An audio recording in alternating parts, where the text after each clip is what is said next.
Hey guys, welcome to Gun Talk with Control Pair Munitions. I'm your host, as always, Jared, owner of Control Pair Munitions.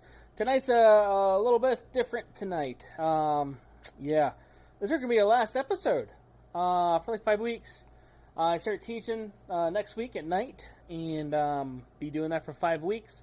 So we're going to kind of curb this off a little bit. And I think I'm going to do it on a different day. Probably do it from home, maybe a little different. And have a little bit more specific gun talk subjects. Do it live, Saturday, Sunday. Let me know your thoughts and feelings on that, either through the comments down below or DM us on one of our social media platforms. And I'd definitely like to hear your input. Would be better, either Saturday, Sunday night. And be able to, the type of topics you would want me to cover. So tonight's topics are going to be a little bit more for recent current events. And so I've specially invited back Lenny Davis with SRT Training. Welcome back to the show. Thank you, sir. I appreciate it. Thanks for coming. I didn't know I was on the season finale. You were on the season finale. I didn't want to tell you because I didn't want to get pressure on you. Yeah, I would have got all nervous and everything. Right. We don't want any extra sweat coming down from the bald head. I got enough shine for the camera as it is. Right. And as always, we have our producer, South Central. I joked with him earlier because he technically started working here because of just being the producer for the show. I'm like, I guess tonight's your last night, too. And just walked away from him. So, wow. It was a lot of fun.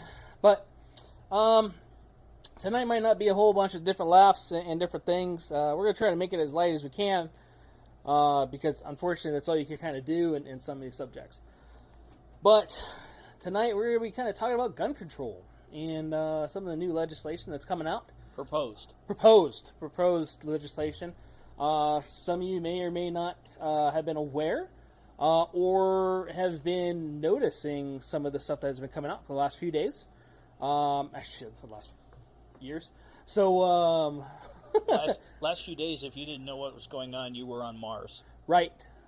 And you know what? You'd be surprised, because some stuff they kind of don't want you to know. Well. And I'm not being a conspiracist or anything like that, and just, it's a state of fact. It's hard to find information, sometimes, on specific things. As I was just talking to you right before this, I was trying to find sites to go with us with this type of conversation. How gun policy is, not just here in the U.S., because we know how it is here in the U.S. You and I do. Some of you viewers may not know, which we'll talk about that, how you have to actually, the stuff you have to go through. Now, each state does have different processes, and or counties have different processes. If you want to talk about like Cook County, which we're going to bring up Cook County here in a little bit, and the awesomeness that goes on there. World's largest outdoor shooting range. Right. So, sadly, and again, trying to make light of it because you can't do much more. Unfortunately, it sucks. The whole subject just sucks. So, gun policy. I was trying to Google it, and you guys are welcome to. I'll probably get kicked off YouTube for that too, for spamming or phishing because I'm suggesting you to do research. I don't know. That one of the last episodes are like, yeah, you're phishing or telling people to go to harmful websites. I was? Like the suicide hotline? Okay. That's harmful? I don't know how. But anyway, so... Don't violate those HIPAA laws. Right. You can't do it. So, anyway, gun policy is kind of a hard subject to find. Most of the newer stuff, hey, no echo. That's pretty good. So, the audio is lagging though. Is it lagging? That's fine. So we're recorded. For those of you that are watching live, we're going to. It's going to be recorded, put on air like we usually do. If YouTube does decide to not allow this video on there, it will be put in other places, and we'll let you know where that is. So, which would be like Rumble or something like that. Something a little bit more friendly to speech. Free speech. Free speech, right. Because we're not talking about hate. We're actually talking about something that is derived into, which could be a really bad thing. It really can be, and it's coming from a lot of bad things that happen and unfortunate events. That it always happens, oddly, around certain times of the year, or every other year, which is weird. Well, it does. It's cyclic, but it's also, we have had shootings. Mm-hmm. The big ones, as I like to call them, unfortunately we had one in Uvalde. Yeah. Just this last week, which was a shame. Yeah. And, I spent the majority of my adult life defending everyone's right to free speech, to prosper and live in this country by enforcing the laws of this country. Right. And nothing drives me crazier than to see the laws and the statistics twisted. Yeah. But we're never going to have a conversation, the real conversation that we need to have. We need to sit down in this country and say, okay, throw the politics out. Yeah. What do we got to do? And everybody is on two sides of the fence, mm-hmm. different sides. It's either, we got to get rid of the guns are evil. Mm-hmm. Or, well, the guns are not evil, people are evil. Yeah. And that's kind of been my observation.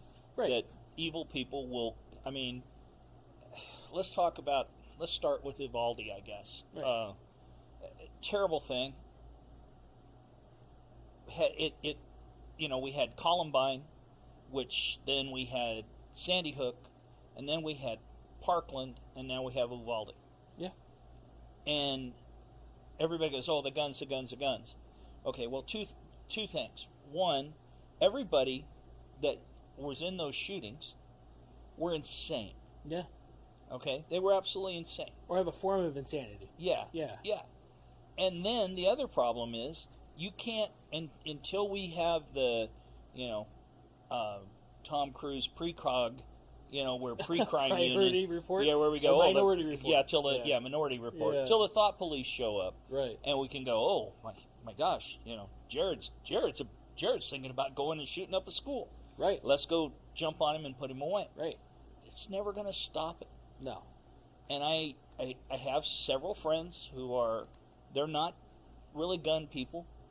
A couple of them are kind of anti-gun, but they also are reasonable people and will sit down and talk about it.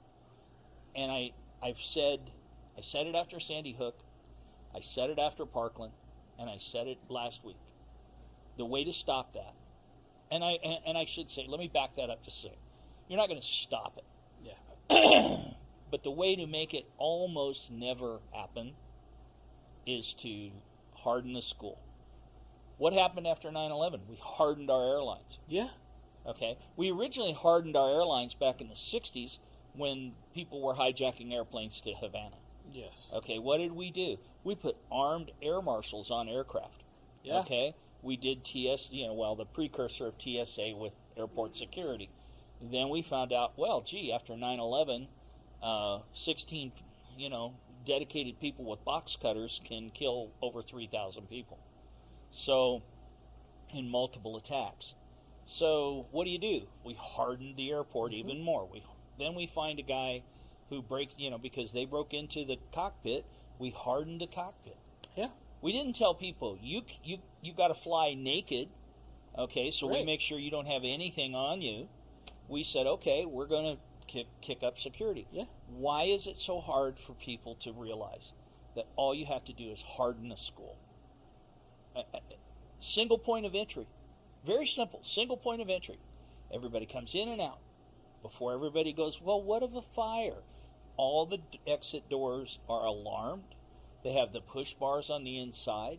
If they're pushed, they're going to alarm. You see them every day in restaurants and businesses across this country. Yeah. We have to have them here yes. to where they're unlocked and have to be for an event of a fire. Every business has to have it. But so you've got these, if you train some very well-trained either law enforcement or security that meets a very rigid, stringent, training level, and you can go ahead and do psych evaluations on them prior to that, all pre-hire, just like you would a law enforcement agency. Yeah. But put those guys or those people and give them the equipment and put them at the front of a school. Yeah. Uvalde wouldn't have happened. No. This kid would have got to the front door. They would have seen this guy and they would have neutralized it. Right. Sandy Hook, the same thing. Parkland, the same thing. Columbine, the same bloody thing. Yep. Now, this is the fourth major school shooting, and why have we not hardened our school with probably the most precious resource we have to guard our kids? Right.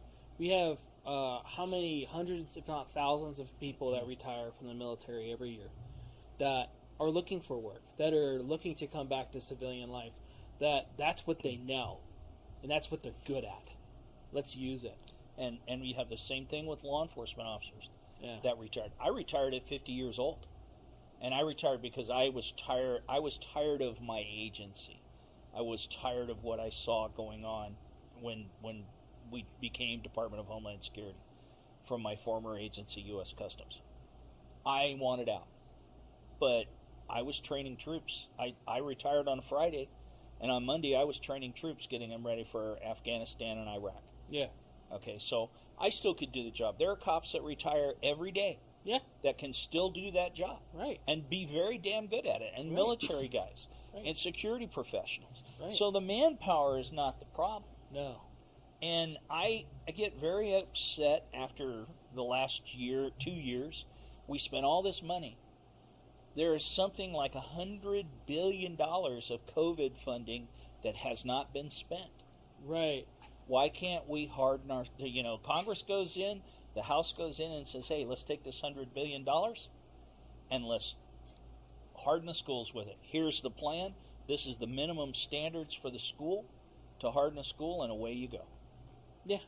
Now you have, you hire the security guards or the security personnel. They could be overseen by the law enforcement of that community or the school district, whatever, but you set a federal standard.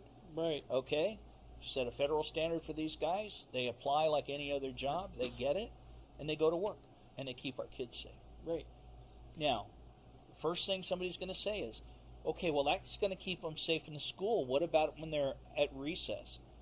Okay, if they're out on the schoolyard.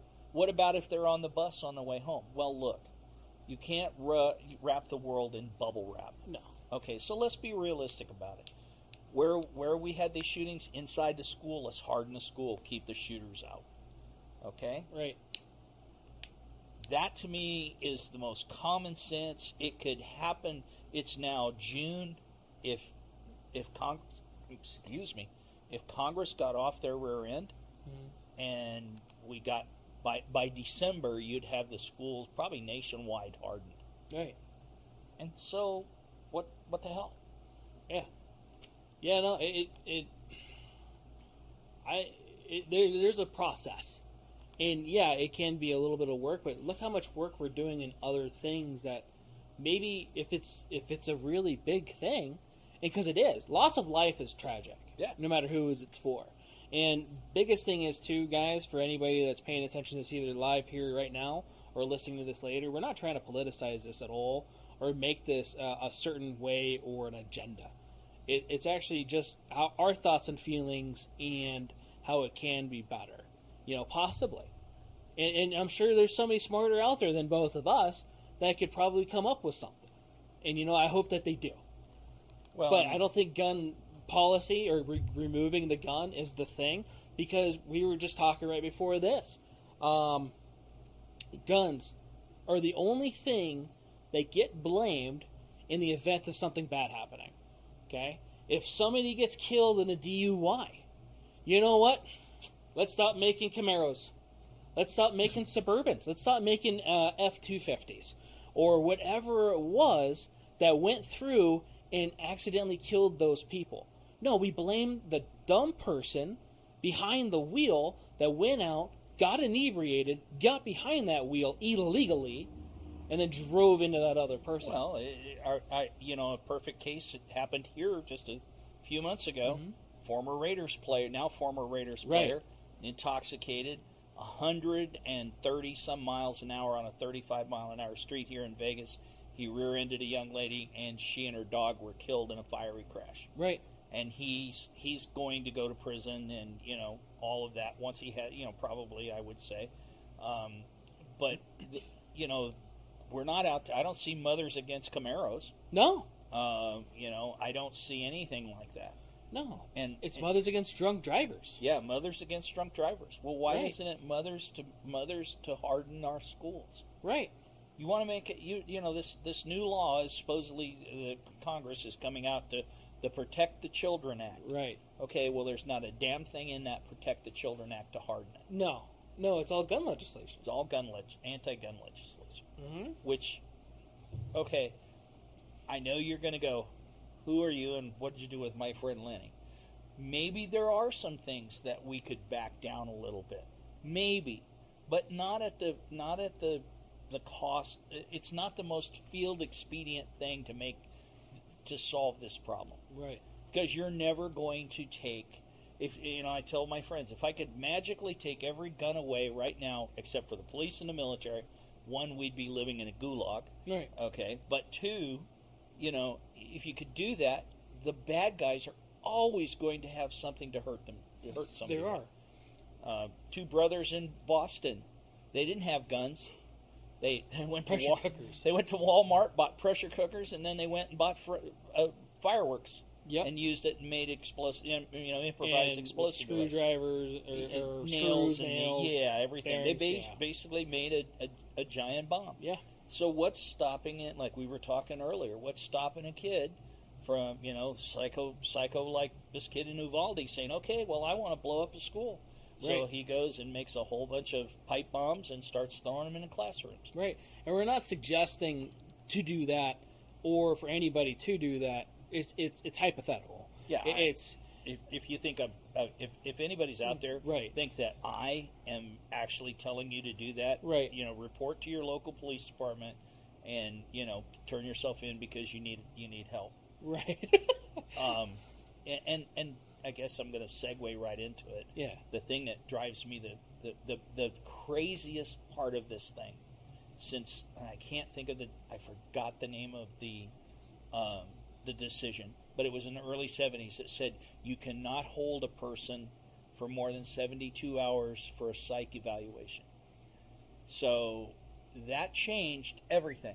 Yeah. Prior to that, we had about 500,000 beds in this country for mental patients. 500,000. Mm-hmm. We have less than 50,000 now nationwide.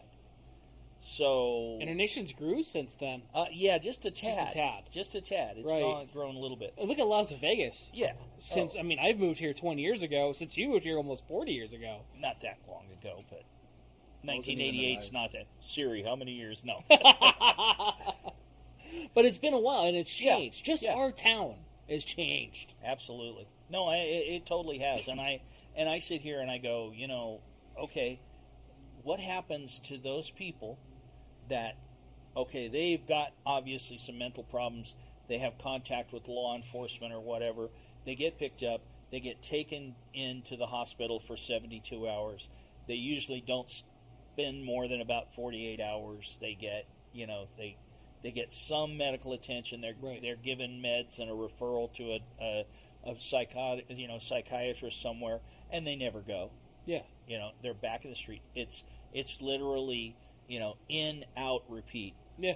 And the tragic thing when it comes to guns is the HIPAA laws, the privacy laws that Congress passed for people's medical records. They will not allow that 72-hour hold to ever go into anything like NCIC. And for you, those of you who are listening to me and do not know what the NCIC system is National Crime Information Center, and that's the system that is used to run the background when somebody buys a gun. Mm-hmm. So that said, you could have 100 72-hour holds, and it would never show up on because of HIPAA, it will not show up in the background check. So I literally could be incarcerated in a mental hospital, checked into a mental hospital for 72 hours, get out, got my driver's license, got my ID, got my money, and walk into a gun store, and it would not show up that I've been in that. And that is a shame. Yeah. And that's something that needs to be changed. You know what? That was 2 administrations ago that became a law. If anybody's curious and can't remember who that was Obama. But that was underneath that, the HIPAA Violation Act, to where you couldn't figure out what was going on with an individual. And, that's the thing, is it's not the gun store. Okay, again, I'm the owner of the gun store. Okay, now we are the hero or CEO at the end of the transaction. If you look or acting, and we can decide even at the end of the proceeding that you're not fit to have this firearm. Okay, but psychotics are different, right? So they act like you and me, and it's the other stuff that's going on inside them. They could be like a normal person. You would never know. 2 words: Ted Bundy. Right. One of the most prolific murderers and serial killers in this country. Right. And everybody that ever talked to him said, oh, he's this engaging, intelligent, and charming guy. Right. I mean, even when he was incarcerated, it allowed him to escape a couple of times. Yeah. So, here that man was just absolutely pure evil. Yeah.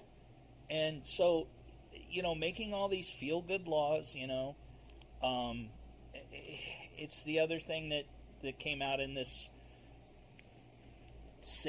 Protect the Children Act was, we're going to ban assault weapons and we're going to ban high capacity magazines. Okay, back to Mr. Clinton. In 1994, they banned assault weapons. No more production of assault weapons. So the ones that were in... And anybody who owned AR-15s or those kind of rifles, if they wanted to sell them, they could sell them for many more dollars than they bought them for. And a lot of people did. After 10 years, the law had what they call a sunset clause. So at the end of 10 years, the law automatically expired unless Congress came back and said, yeah, we want to continue it. So in that 10 years, you had administration change, and they started looking at the statistics. And the National Institute of Justice, there was less than 0.1% of reduction in violent crime during that 10 years because of the assault weapon ban. Right. So for 10 years, it had virtually no effect. Now, you can change the stats. You can juke, as we call them in the police and the law enforcement. You can juke the stats anywhere you want. Right. Okay. You can not claim something and have a huge. You could have a huge auto theft rate, but unless it was stolen on directly at gunpoint, then it's not going to be an auto theft. So if somebody burgled your car and drove off with it, they wouldn't count it as property. Right. Those kind of things. That's kind of a ham-handed example. But anyway, they can juke the stats any way they want to. There's a guy, I believe his name's Robert Lott. His last name is Lott, and I should have brought the book. I have it. And he's not a gun guy, number one. He's a statistician from, I believe, the University of Chicago. Okay. Or the University of Illinois, somewhere up in that upper Midwest. The guy's a brilliant statistician. Mm-hmm. He has the best book on gun violence, on gun use, and the real statistics of it. And if you read that book, and he will show you where some of these anti-gun, and I mean every one of these anti-gun organizations will juke the stats. Yeah. And he's a mathematician, and he said, look, I have nothing. I had no dog in this fight. I wanted to see what it really was about. Yeah, and it's a really great book. Huh. And I'll bring it in for you to read because it's powerful, and he's been on several shows. But there's the mainstream media never calls him. No, because he'll call him right on the carpet because he's got the actual mathematics of it. Yeah. So it takes the emotion out of it. And it goes, okay, you want black and white? Here it is. Right. and here's the formula on how I got this. And if you can say that I juked the stats or whatever, more power to you. Right. And nobody really ever has. Good. So it's a great book to read. Yeah, and see, for me, I was still younger, in the 90s, and I was not aware of all that. I don't know, because the Brady Act and everything else, and I wasn't really I was into guns, but being a kid and a boy, it's easy to do when you want to grow up and be Maverick on Top Gun, but and then watching Predator and Commando and all that other fun stuff, but didn't really know about that, and a 0.1% for 10 years. So evil, like you're saying, unfortunately, there's nothing much we can really do right now to do that, to remove that. You can't. No, evil's as old as time. I actually had to look this up because I was thinking about it. If you want to know how old evil is and the presence of it, look up Genesis 4, 1 through 17. Story of Cain versus Abel. He didn't kill him with an AR-15. Didn't have a 9mm either. He slew him. How he did that, it wasn't specific. But I guarantee you it wasn't a gun. It doesn't have to be a gun. It was blunt trauma from a granite. Right. It was probably a rock. A Glock granite. Right, a Glock, yeah. It was granite the version, yeah. Yeah, Glock 0-1. I'm sorry, folks. I'm not trying to make light of any of this, but no. you almost... And that's part of the problem after you spend as long as a lot of people do, like I have in law enforcement. You have to make light of stuff or you will go crazy. You will go, yeah. Because there's a lot of evil that you have to deal with on a day-to-day basis. And if you don't find a way to retract that or redirect that, it's hard to maintain a status of mental health. And you can actually look that up. I'm pretty sure last month was Mental Health Month. Well, and I will tell you, and it's something that amazes me. I started in this business in 1974, before you were alive. Yeah. Okay? I started in this business. And in 1974, man, it was like, hey, you're a cop, and you see the worst that a human being can do to another human being. And the worst things that can happen to a human being, you see that. Yeah. You're in the middle of that every day. Yeah. And heaven forbid if you went to the psychiatrist, hey doc, I'm having nightmares or something. Oh no, that was considered, you're not macho, you're not doing all that.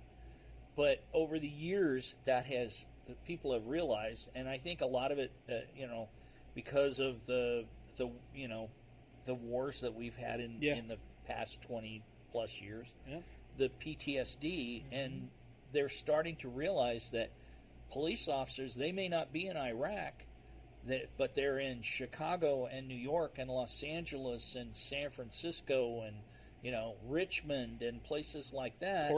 Portland and Seattle. Yeah. And and Las Vegas, and you're seeing the worst of the worst, and it's causing officers to have PTSD. Yeah. And that's being recognized, which I applaud that. Right. I probably would have loved to have had that, after a couple of times when I was a brand new 19-year-old policeman. Right. I remember hearing that when growing up, being around law enforcement officers, and just even as a dude, you don't ever want to see yourself. We have that ego thing, right? That we never want to be seen as weak. But I also remember, I want to say it was one of the Lethal Weapons, when they started trying to bring that out, like, hey, it's okay to talk to a psychiatrist, because Mel Gibson's character had to, he was going through a lot of stuff, or they thought he was, right? And he was dealing with it in his own ways, but he saw a lot of shit overseas and in here. And that's the thing, too. A lot of people don't give cops the credit that's due. There's a lot of great cops out there. And they have to deal with so much shit on a daily basis, to where, when I was going in, I was going to go in. It was one of those things where I was trying to decide what department I wanted to go in. And I kept on thinking, you know what? I don't know mentally right now if I'd be able to handle that on a day-to-day basis. You know what I mean? I absolutely know what you mean, because I was sitting at home. I was an 11-year-old kid, and I saw this TV show on NBC called Adam 12. Yeah. And all I knew from like 2 episodes of that show that all I wanted to do was push a black and white in L.A. Boy, am I glad I grew up, smartened up, and didn't end up in Los Angeles. Right. You know, of course, I've been, especially back then. Yeah, back then as an LA police officer. But you know, I mean, you sit there and there's a lot of stuff that goes on, and then of course, and for every million, there's approximately 1 million contacts with law enforcement and the people they serve every day. Yeah, every day. And even if there's 100, or even if there's 1,000 instances where they have used excessive force or something like that, that is so infinitesimal in 1 million. And I'm not excusing it. Don't get me wrong. No. Okay. The George Floyd thing was just outrageous. Right. Okay. I can't abide by that. No. And there's been others, but then, you know, you're not people see television and the movies and they go, oh, he should have just put his hands on him and put him in a wrist lock, and he's got this dangerous guy. Those people have probably never had a fight even on the schoolyard in the sandbox. So until you fight a human being on the street who's pissed off, right, on drugs, drunk, just crazy pissed off, you don't realize what it takes to take that person into custody. They get on that nerve ending, their nerves, they don't feel anything, and then they have like this next level strength. Adrenaline rushes and everything else, to where you're already outmanned, no matter what your size is, depending on the individual. I mean, I worked as a customs and DHS special agent for, 25 plus years. Yeah. And the most dangerous, and I dealt with cartels. Yeah. I mean, we did all that. The most dangerous cases I worked were always steroid cases because of the roid rage. Yeah. And I'm telling you what, I arrested a guy who was wanted for a kidnapping of 2 kids over a steroid deal in California, and I found him here, and I arrested him. I had a shotgun 2 feet away from his head, and he's sitting in a car, and he had his hands on the steering wheel, and he put his hands down. And I took all the slack out of a Remington 870 shotgun, and there's not any slack hardly there. And I just screamed at him, and I said, man, you put your hands back on that steering wheel or I'm going to kill you. So he does. We get him out of the car. We take him into custody. What's he reaching for? He was reaching for a part of an axe handle. I get him back to our office, and I interview him, and I says, man, what were you thinking? And he says, for a minute, I said, I'm going to take that stick and I'm going to beat you to death. And I said, dude, you're sitting in a car. He was sitting in a IROC Z28 Camaro, and I'm standing outside the car 2 feet away with a 14-inch barrel 870. And I'm saying, dude, I said, you would have not. And he says, when you said you put your hands back in the, when I yelled at him, and I guess I probably yelled louder that you could hear him for miles. But right. He said, that's when I decided I couldn't do it. But for a second, he thought about it. Yeah. So. And that's just one event. Yeah, that's one time. One event. And that's 30 years ago. Right. And I still remember that to this day, Yeah. So, I mean, that's things that you when you deal with people like that. So, it's not always easy. And but I don't mean to get too far off in the weeds you're about good. stuff. But that's the thing is that's a form of evil. You just stated right there a form of evil that you were dealing with at that point in time that was going to take you on with a shotgun with a stick. Yeah. What if he had something else? Oh, yeah. Oh, if he'd come up, I told him, he said, well, you wouldn't have shot me, would you? I said, dude, if you'd have come up with anything other than your hand, if you'd have come up with anything in your hand, I would have killed you. Right. Because what if it was somebody else? Sometimes, that. There's some guys that have that hesitant. Oh, yeah. There's, I see a lot of it now that I see officers. I think more officers are getting hurt now. Yeah. Because they're less afraid to engage a person because, more afraid, I should say. Yeah. You're right.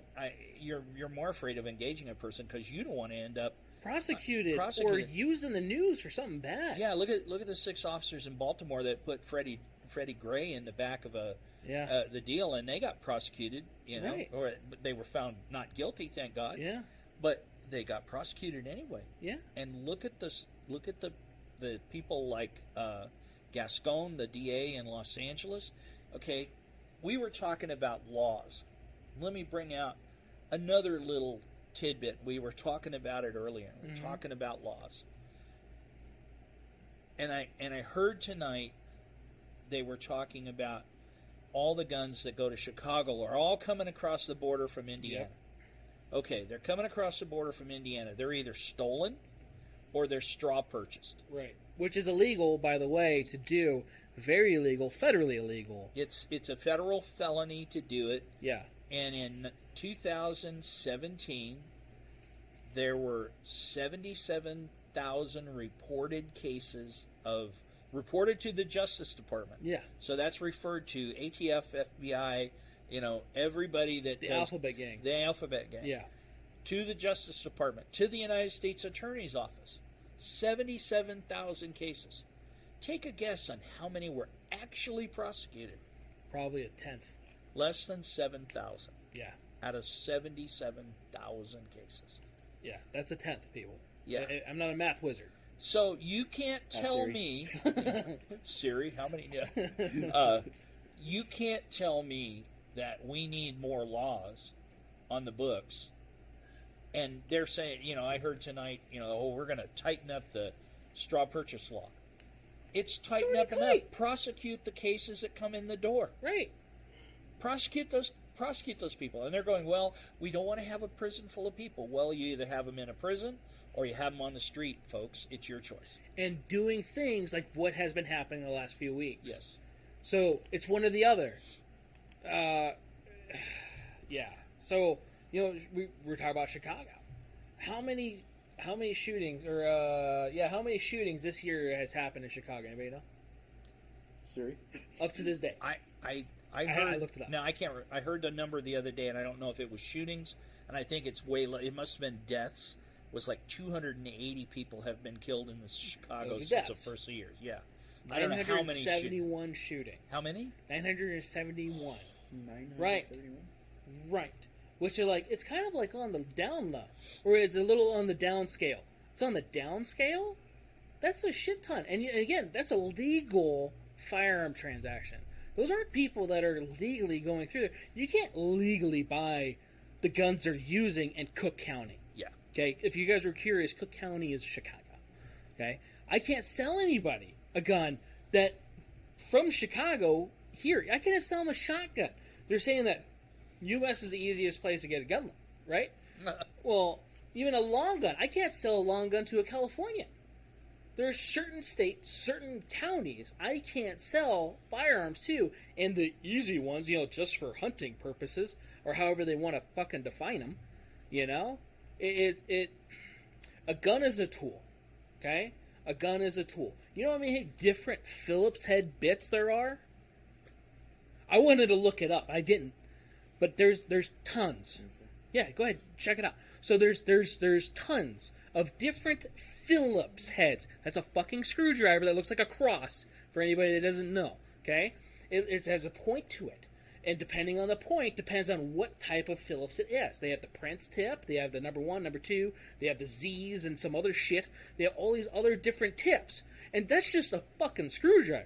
Okay, and you know what? If you don't know how to use that screwdriver right, what happens to the screw head? You strip it out. Yeah. Okay? Gun's the same type of thing. It's a tool. It's used for self-defense. It's used to keep you and your loved ones safe. It's not meant to just go out and go do killings.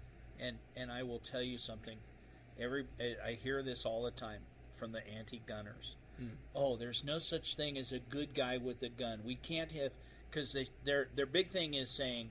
Well, the Republicans, they want more guns on the street. Right. We'll make them safer. We're saying, no, there's fewer guns. Well, the other night in West Virginia, an individual who was a convicted felon who had an got an AR-15, probably stolen or a straw purchase, because he didn't walk into a gun store and buy it because he's a prohibited person. Mm-hmm. He started shooting up a party. He didn't kill anybody. And he didn't get to kill, I don't think and in fact, I don't know if he wounded anybody, because a young woman was there who had a CCW permit, pulled out her pistol, and killed this guy. Yeah. Okay? Good woman with a gun versus bad guy. Evil, good people won, evil nothing. Exactly. And there are countless cases of that. Right. That happen every day. And it's never reported. It's never put out there. It doesn't meet the media. Yes. That's not sexy. You're saying guns actually can save someone's life when you do that. Right. Okay. And there's thousands of cases every day where somebody pulls a gun on someone because they're fear of their life, and they don't discharge the weapon, but the criminal goes, "Whoop, sorry, I'm out. King's X, I'm out." Right. They're gone, and that is a defensive use of a firearm to save your, whether you fire it or not, that's a defensive use of a firearm. Right. And they happen thousands of times a day. They do. They're also a preventative measure. How many different types of Phillips bits? I'm trying to find. You trying to find it? Google's being mean for you too. I'll call my son-in-law. He'll know. Right. They'll fact check me. They probably will. So let's just say there's a lot. Okay. There's a lot. So the point was, there's a lot of different ones, and you got to know how to use them. And that's a big point in firearms. And you don't use a Phillips bit until you need to. Right. You don't need to use a flathead or a hammer until you need to. You don't use a firearm until you need to. That's what it's designed for. Yes, it's recreational use. Yes, I do encourage training and going into the range. It also is a stress reliever. Okay? But that does not give you the right to go out and go shoot fucking kids. No. And you broached another of my pet peeves. Yeah. That a friend of mine and I were talking on Facebook. We were IMing back and forth tonight. She brought it up. Well, people should have a license to have a gun. And I said, let me tell you about this. I said, I don't have a problem if there is a course that people should be. I don't know if you can say mandatorily go to, because you can't make an adult go to driver's education. They do have that in certain states. Yeah, well, and they do. But driving is a privilege, not a right. Possessing and owning a firearm is a right. It's a right. In this country, guaranteed by the Constitution. And no, we are not tearing the Constitution up. And no, it's not always wrong, Mr. President. I'm sorry, that was a foolish remark on you. But here's my retort. Among many others the last couple days. Here's my retort to that. You go out and you get a driver's license to drive. Right. How many more thousands of people are killed every day by licensed drivers? Right. Accidents. Yeah. Not just DUIs. No, just accidents. Just accidents. People killed on the highways. Right. Okay? And those people had a license in their back pocket. Right. They went to training. Yeah. To get that. Took a test. The Raiders player that, 135 miles an hour. I think it was 137 actually, in a 35 mile an hour zone. He had a driver's license, and he wasn't responsibly running it. He was criminally operating a machine. Yes. Well, guess what? The guys the idiots that did all of these shootings were illegally operating a machine. Yes. And they were doing it unsafe and without any care of anybody else. 156 miles an hour. Yeah. Wow. On a 35 mile an hour street, folks. 35 mile an hour zone. Isn't X amount of miles per hour over vehicular manslaughter? Oh, he killed him. Yeah. So you had that on top. And he was DUI too. Right. So yeah, he had problems. But I mean that. So there's your licensing right there. Yeah. It doesn't stop a person from being an idiot. It doesn't. And you can say, well, yes, but a car won't. You can't kill multiple people with a car. Excuse me? Remember the tactical trucks? And not tactical trucks, I don't want to call it that. It was a joke, everybody. But the fucking vans in New York City a couple years ago just running over crowds of people. Well, and I will, a little closer here to home. Yeah. In 1979 in Reno, Nevada, And a good friend of mine was the arresting officer. She pulled this woman, Priscilla Ford, out of a Lincoln Continental, and she decided on I believe it was New Year's Day, to down on South Virginia Street, which is the Strip in Reno, downtown, crowded with party people, and she ran over a whole bunch of people, killed 10 of them. She died on death row here in Nevada, but she killed 10 people with a car. Right. Now, if you get a mass of people anyway, we had a woman here a couple of years ago. Now we have bollards all up and down the Las Vegas Boulevard. Yeah. Why do we have that?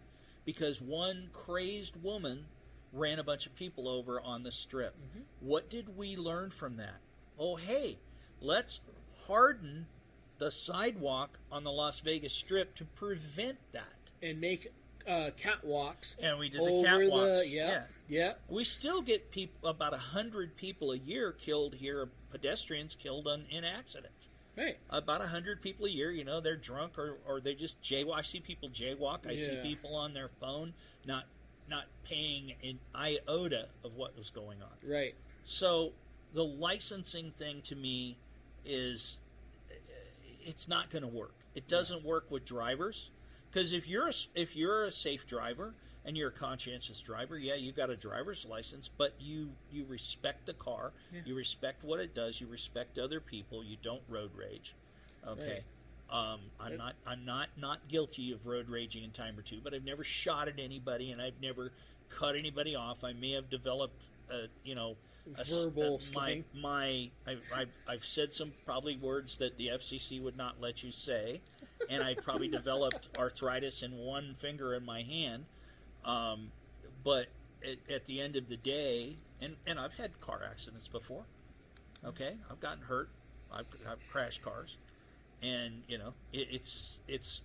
But have I can't. Okay, I have shot people, but that was in the line of duty. That was work. I haven't Completely shot different. anybody just for fun. No. So I'm a responsible gun owner, just like I'm a responsible driver. Right. So there's your licensing. Okay, I think the big thing becomes the difference between right and a privilege. Yeah. Because I can remember to this day when I took, and I'm from Northern California, when I got my first driver's license from the state of California. And the big thing in the book was, remember, driving is a privilege, not a right. Mm-hmm. Well, owning a gun, my friends, is a right guaranteed under the Second Amendment of the Constitution. Right. So, and there we are.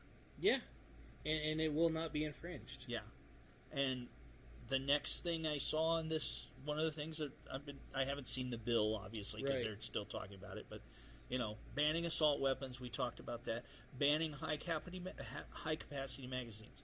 Well, there really isn't such a thing as a high capacity magazine. It's higher than 10, and they should just say we want to restrict magazines to only 10 rounds. Okay, that's not going to work. It's not going to stop anything because there are more guns in the United States than we have people. Right. Okay. And we have, I can tell you there's 100 or 1,000 times more magazines for those guns. Right. So even if you said tomorrow, no more 10 round, nothing more than a 10-round magazine will be allowed, because you can't, we bought those legally, so now you can't say, oh, they're illegal now. Yeah. Okay, you can't do that. That's an ex post facto law, and the Supreme Court's going to say, no, you can't do that. Yeah. Just like California got told about 3 weeks ago that you can't restrict the sale of long guns to people 18 to 21 years old. Right. Which is one of the things that they want to do. And it's already been, and that was in the Ninth Circuit, folks. The most liberal appeals court in this country said, no, restricting the firearms from 18 to 21 is a violation of the Constitution.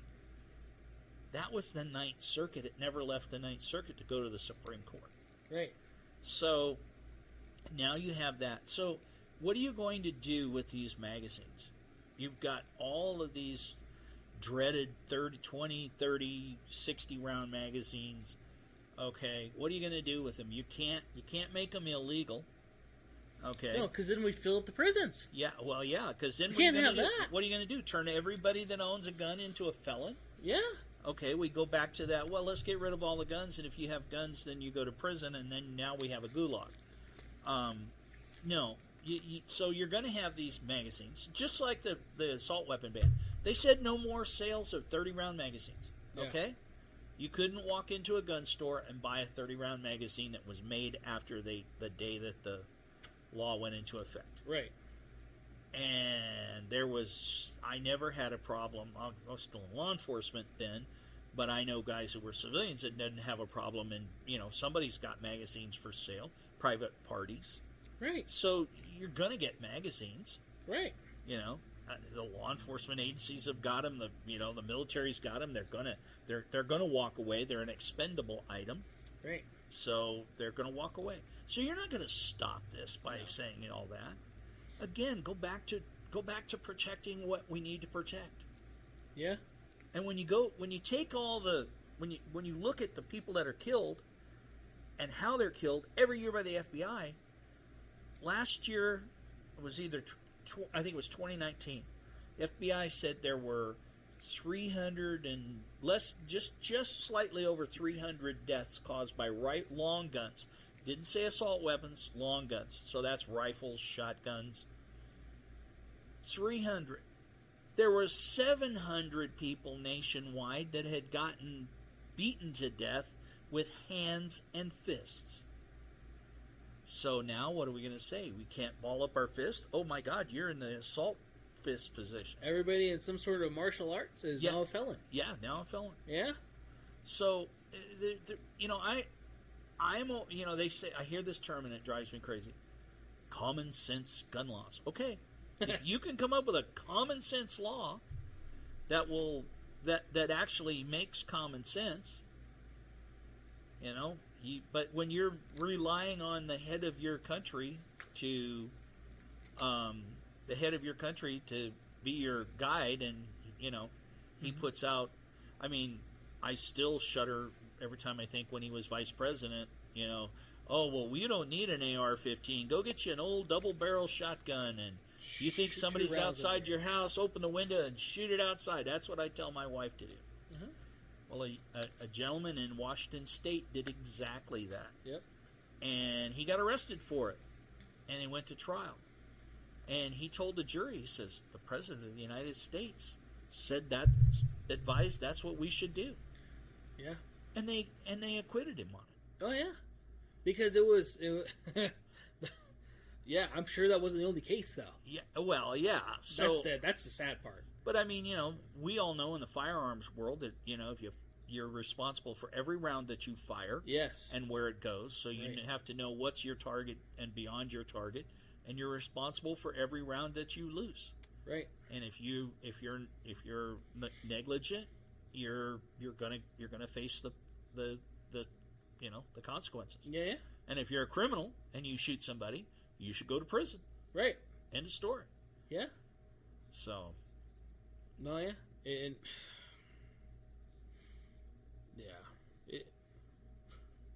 It's a joke. But, I don't know what else.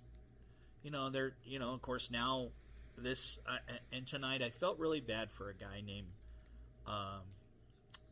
Fred. Oh, I can't think. I had his last name. He was on MSNBC okay. tonight. And his daughter was one of the kids that was killed in Parkland. Oh, Parkland. Yeah. Okay.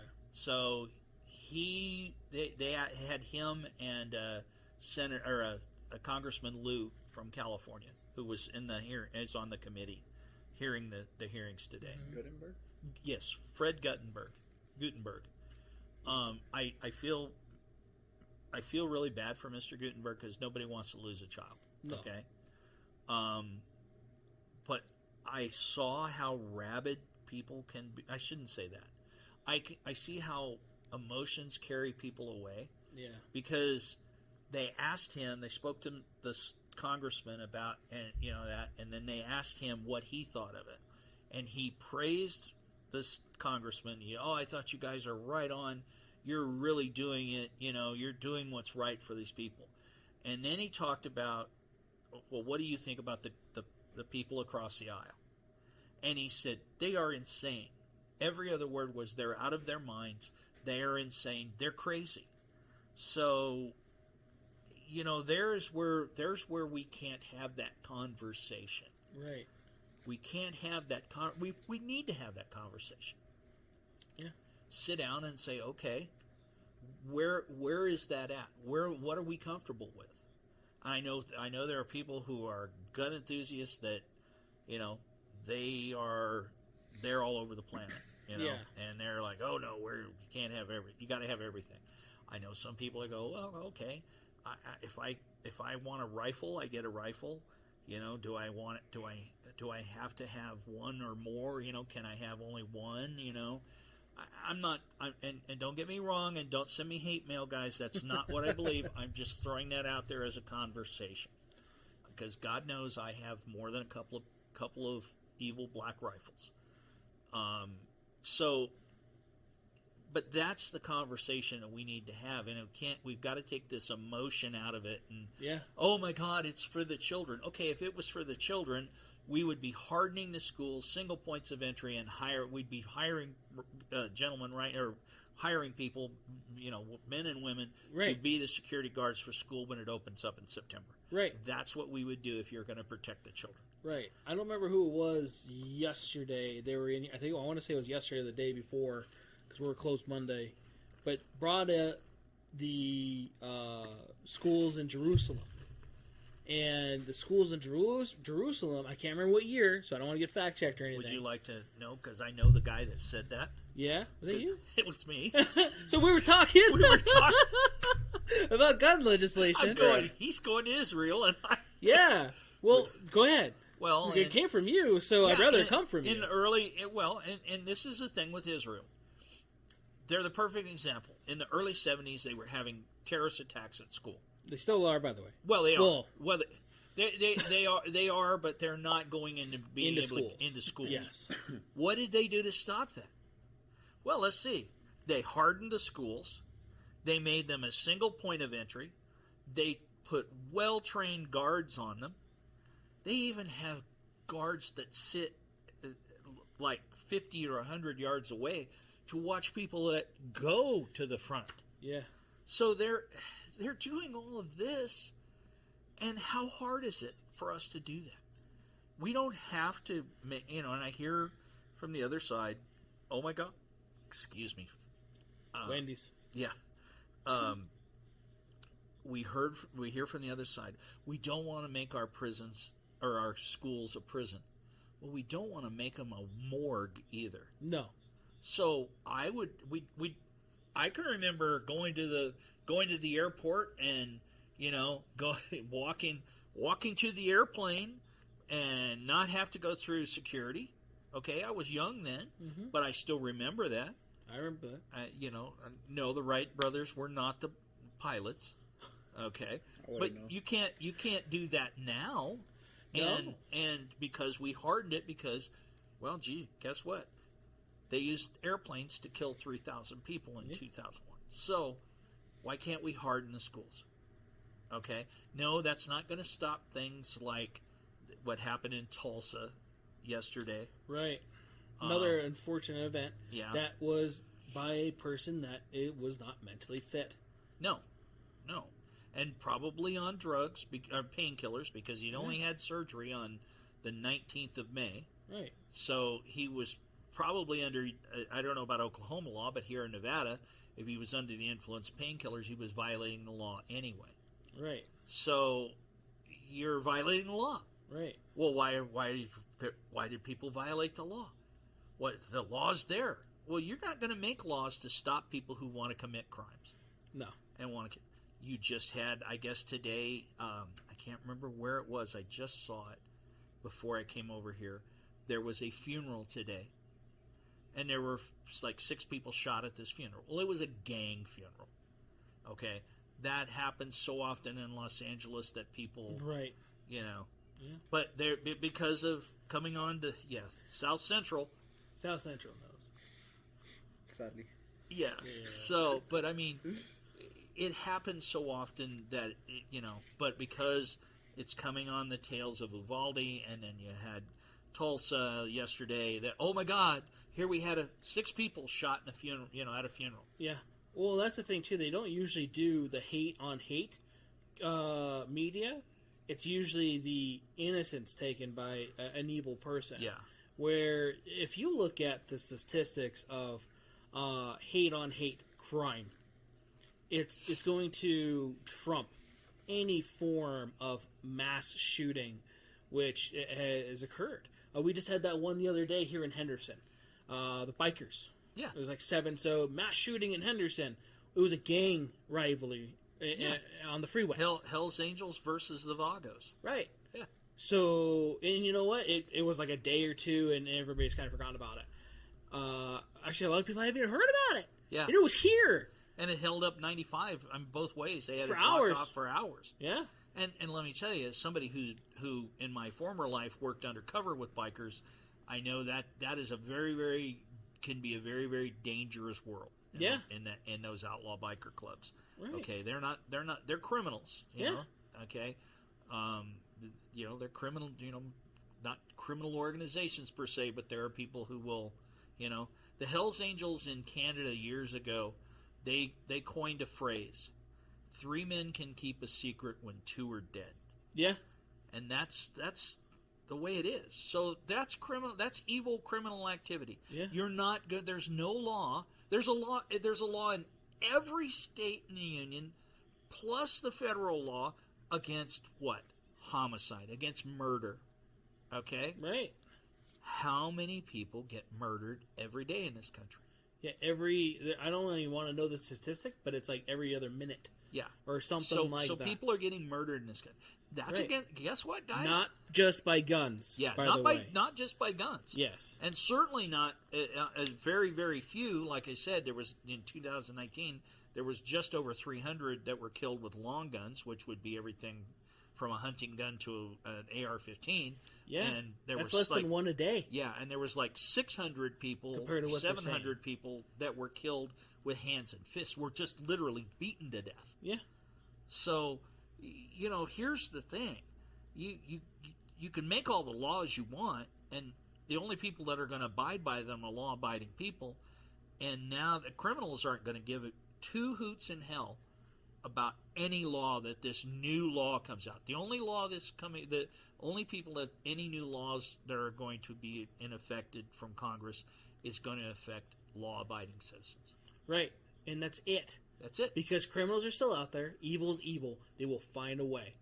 And we were talking about, so this is the other part I want to get into, just to show in the fact that, in U.S., we're abundance in guns. Okay, I was actually looking at some statistics of how many guns per 100 people we have. Is 120 guns per 100 people, like, yes, maybe. So, right. I have 2. So, lost in a boating accident. 2 saves. Yeah, I lost in a boating accident. But I have 2 on me. Yeah. Right. I have 2. Guns again aren't the issue, because if they were the issue and there was these mass killings all the time, our population would be a lot less if you think about it. Right now, so other countries, we were talking about other countries. Hinata brought up too. So France, I was actually looking up France. Is some weird gun laws. It was one of the, I can't remember if it was a site or not, and I wish I kept it, because like Italy had some weird laws too. So I was learning about European laws. The mafia. Right. They don't have guns in Italy and Sicily. No, don't worry about it. No, they don't have guns there. No. So, he was talking about how the guy went around the crowd and started stabbing people. That happens every day. There was that one just the other day in New York. Guy was bleeding out in the subway. There was no cops down there in New York City. So New York City doesn't have cops down there. Well, that's another city that's defunding, right? We don't have enough cops there. So shit's going to happen. And it sucks. Because law-abiding citizens are the ones that are going to be getting the ones, all the effect of it. Yeah. And so this person's sitting there bleeding out, and they have these good people trying to help him from bleeding out, having him getting lower, trying to keep pressure on it. It looked like it was an arm wound. You just see just like pools of rivers of blood, and so on and so forth. And it was pretty gnarly. That was here. That was in New York. Not just other countries. Well, New York is the home of Bernie Getz. Yeah. Back in for those of you that have been around as long as I have, there was a guy named Bernard Getz who had an illegal firearm because he was trying to protect himself. He got accosted by I believe 4 or 5 young men on the subway, and they pulled a screwdriver on him, and he was in fear of his life, and he shot. I don't think he killed anybody, but he wounded all of them. Yeah. So for somebody who didn't really carry a gun and practice with it because he couldn't have it, he did pretty well. And of course, they prosecuted him in New York under the law, and of course, he went to jail. Yeah. For defending his life. A law, he will again in the technicality of the law, he was not inside the law. He was outside the law because he was not legal to have a handgun there. Right. But if that happened here, or if it happened in Wyoming or any place that has a concealed carry permit, or constitutional carry, then those things don't happen. I can remember in the early 80s when Florida was the first state to make it really easy to get a CCW. All you had to have was a clean record, and you could get your CCW in a matter of days. And they had hundreds of people that were elderly, because there's a large, people go to Florida from the Northeast to retire in the sun. And there was a lot of people that were elderly folks, and they were going to ATMs and getting robbed. Mm-hmm. Well, they said, hey, we got to have something to protect ourselves with. So Florida changed the law and made it very easy for them to get a CCW. It's amazing how fast the armed robberies at ATMs dropped off. Right. All it took was a couple of victims going, no, and pulling a gun or shooting a couple of guys, and the word gets around that, oh, gee, we are not going to, pick on those people. Right. So those are events where the good guy with the gun stops an event. Yes. And it's like that, too, where the gun law thing, all these people that are trying to push for it, they're going to still have security. They're going to still have some form of weaponry because they know there's evil out there. And the only way really to stop evil is to try to mash it. Well, and unfortunately, we need to have tools to do that because evil is ruthless. And I have a really hard time. I have a really hard time with people who have U.S. Capitol Police as their bodyguards, making laws that says you cannot have a gun because they're dangerous, but I can have guys and gals armed with multiple shot mega handguns, submachine guns, rifles, right? You name it, they've got it, and they're going to be my bodyguards. Yeah. I have a real hard time with that. Yeah. Joe Biden's never going to be, and his family are never going to be without a Secret Service detail for the rest of his life. Right. And the rest of his wife's life. Right. Unless they say, oh, I don't want it. Yeah. Which that's not going to happen. No. So these people that make these laws are not really living in reality, and that's No. And that's my other kind of point when we have that if we could ever have that conversation. Let's have that conversation about reality. Mm-hmm. What is it like in your world in the street? Okay? If you're not aware and you think you can just go along and then you don't need a gun, that's fine. Mm-hmm. But there are some people who are aware of their surroundings and aware of the crime and all of that. Yeah. Just like you and me. Yeah. And there's a lot of people. I have that conversation with some people like, well, if it's ever too dangerous for you to have to carry a gun, you shouldn't have to go there. Like, have you been anywhere in Las Vegas? So I should just stay in my home? East side. Yeah, dude. Most of the places where I have to go, they're not the most best places. It doesn't matter where it is. Evil's everywhere, and it's where you least expect it. So that argument to me is kind of just whatever. But bringing up the streets thing, I want to see some of these lawmakers not just sit in the streets here. I want them to go to gun legislated countries to where you're not supposed to have guns. But wait, isn't that a bad guy with a gun? Isn't it? Why does that guy have an AK? Why does that guy have this? Why does that guy have that? So the wife just put out about guns being illegal down in Brazil. Now, like the last year or two, I think they were trying to pass a legislation to make it more illegal, but it's hard. It's hard, and you have to go through a lot of stuff. And let me guess, all those gangs in the favelas, yeah, that have all got machine guns and everything else, I'm sure they went to the police department and got them. And registered them. Yeah, and went through the legal application process. And here's the thing that people forget. And it's and they don't make that... It doesn't seem like legislators make the jump, okay? Right. Look at it's either all or nothing. Yeah, well, and they don't see that they consider this thing called terrorism. Oh, yeah. That's terrorism. That's evil. That's Al Qaeda and all of that. Okay, those people. No, remember Al Qaeda is our friends now. Well, I don't. Or no, Taliban. Taliban. Taliban's our friends. Taliban. Yeah, that's right. Sorry, yeah, I might get fact checked. Sorry about that. All right. Anyway, they're like cousins. They make this. They make this really stupid comparison. Yeah. Okay. Charlie Hebdo, the magazine in France, in Paris. Okay, what happened? Two criminals, terrorists. They came in, shot the offices up. In a country, they shot them up with AK-47s in a country where it's illegal to have guns. Right. Okay. Then there was a shooting at the at a concert there where they had that big shooting in Paris. So there's the two that I can think of right offhand. There's been terrorist attacks all over Europe with guns. Yeah. Okay, in Holland. England included, where you can't buy kitchen knives without fucking registering them. Yeah, well... It's pretty strict.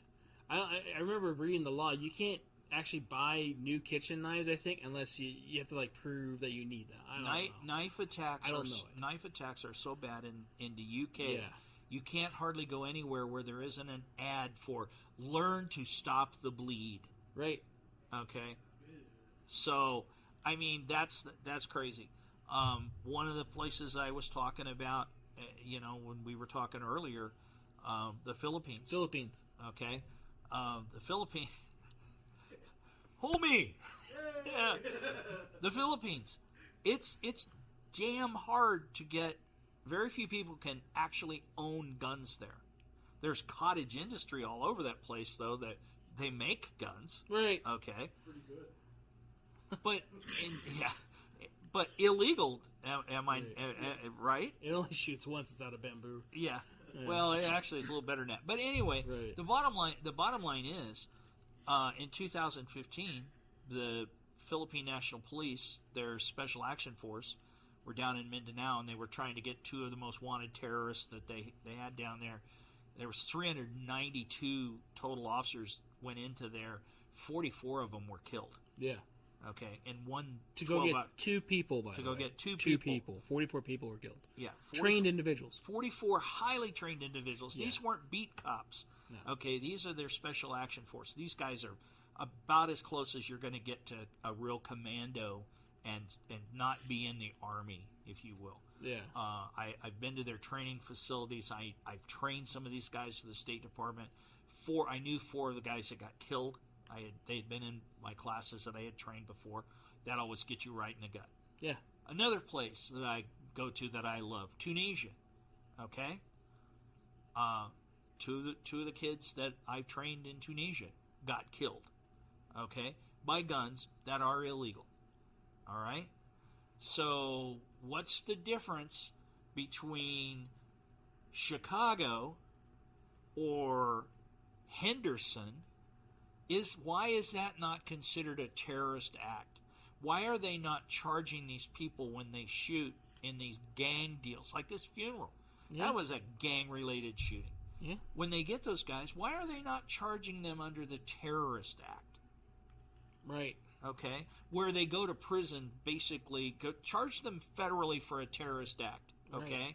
They violate, they're anytime you take your gun and you're trying take a weapon or use force, and you're, say, a gang, and you want to control your turf, area, yeah, okay, and you're using force to do that, that's terrorism. Yeah.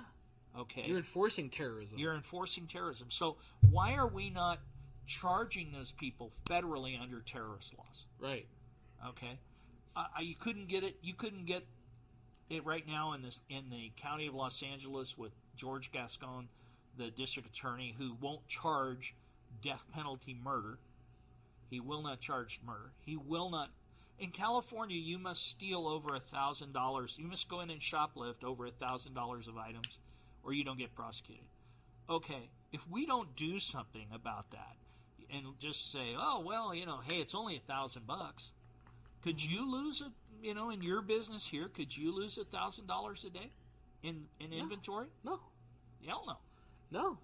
I don't know any business that could lose $1,000 a day in inventory. No. I guess everybody in California's business, because it's allowed.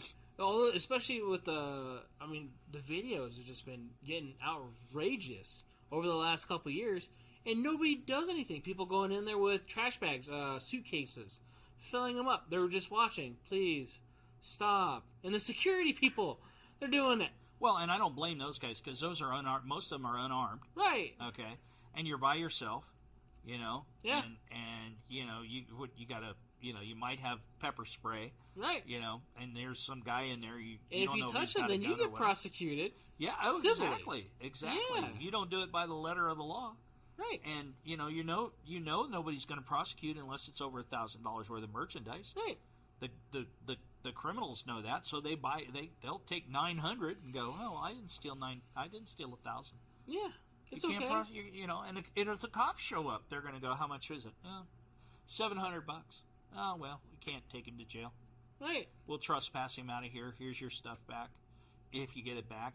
And most of the time, some of that stuff you can't, because it's items that I don't want a homeless right. guy to have. Yeah.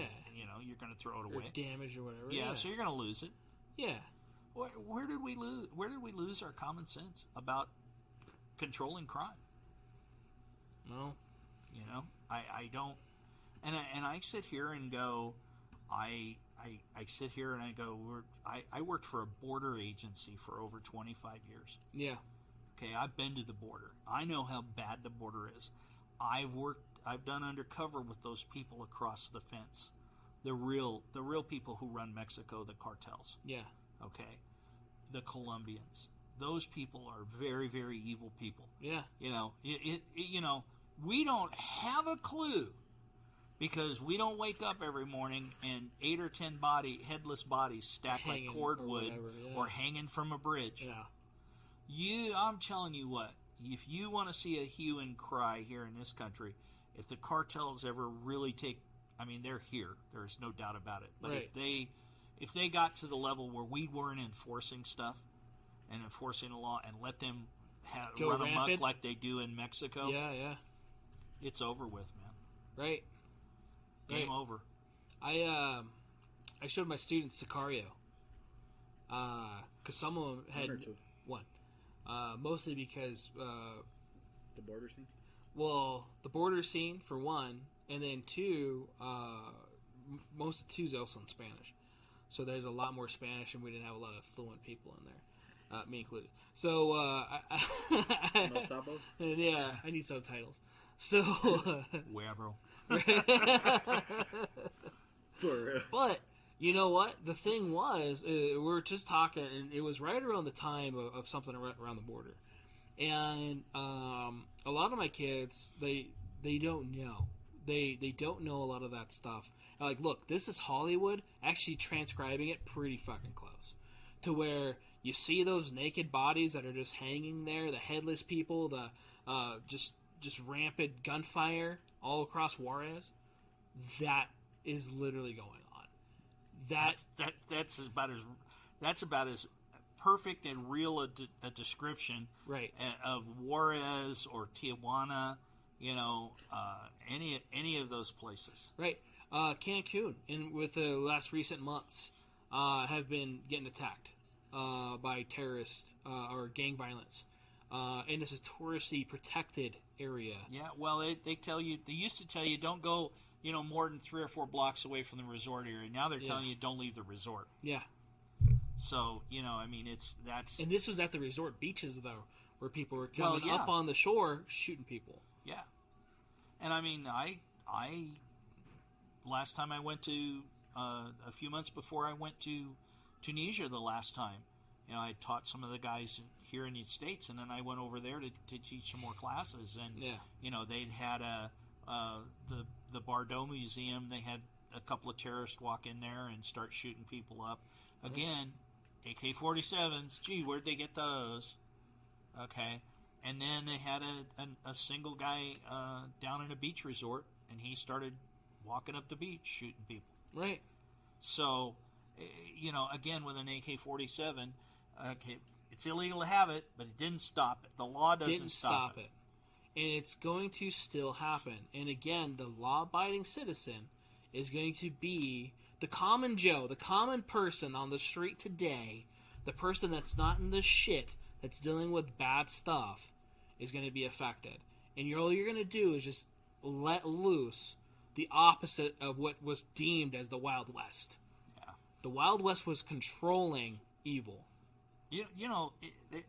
There was always the Wild West was not near as wild as people think. No, it wasn't. Because you know why? Because everybody had a gun. Everybody had a gun. And it's amazing in reality, not the TV and the movies, but in reality, how really courteous the Wild West was. Yeah. Yeah, sure. There were people that got in gunfights, people that shot each other and got drunk and all of that kind of stuff.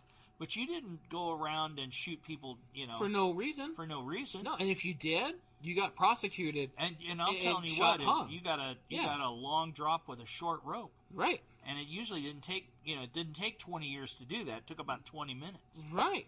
Right. So, everybody found him guilty. Good. Let's do this. Yeah. And you had a public forum where you got to watch a guy's neck snap. Yep. If it didn't snap, we'll fix that. Yeah. So.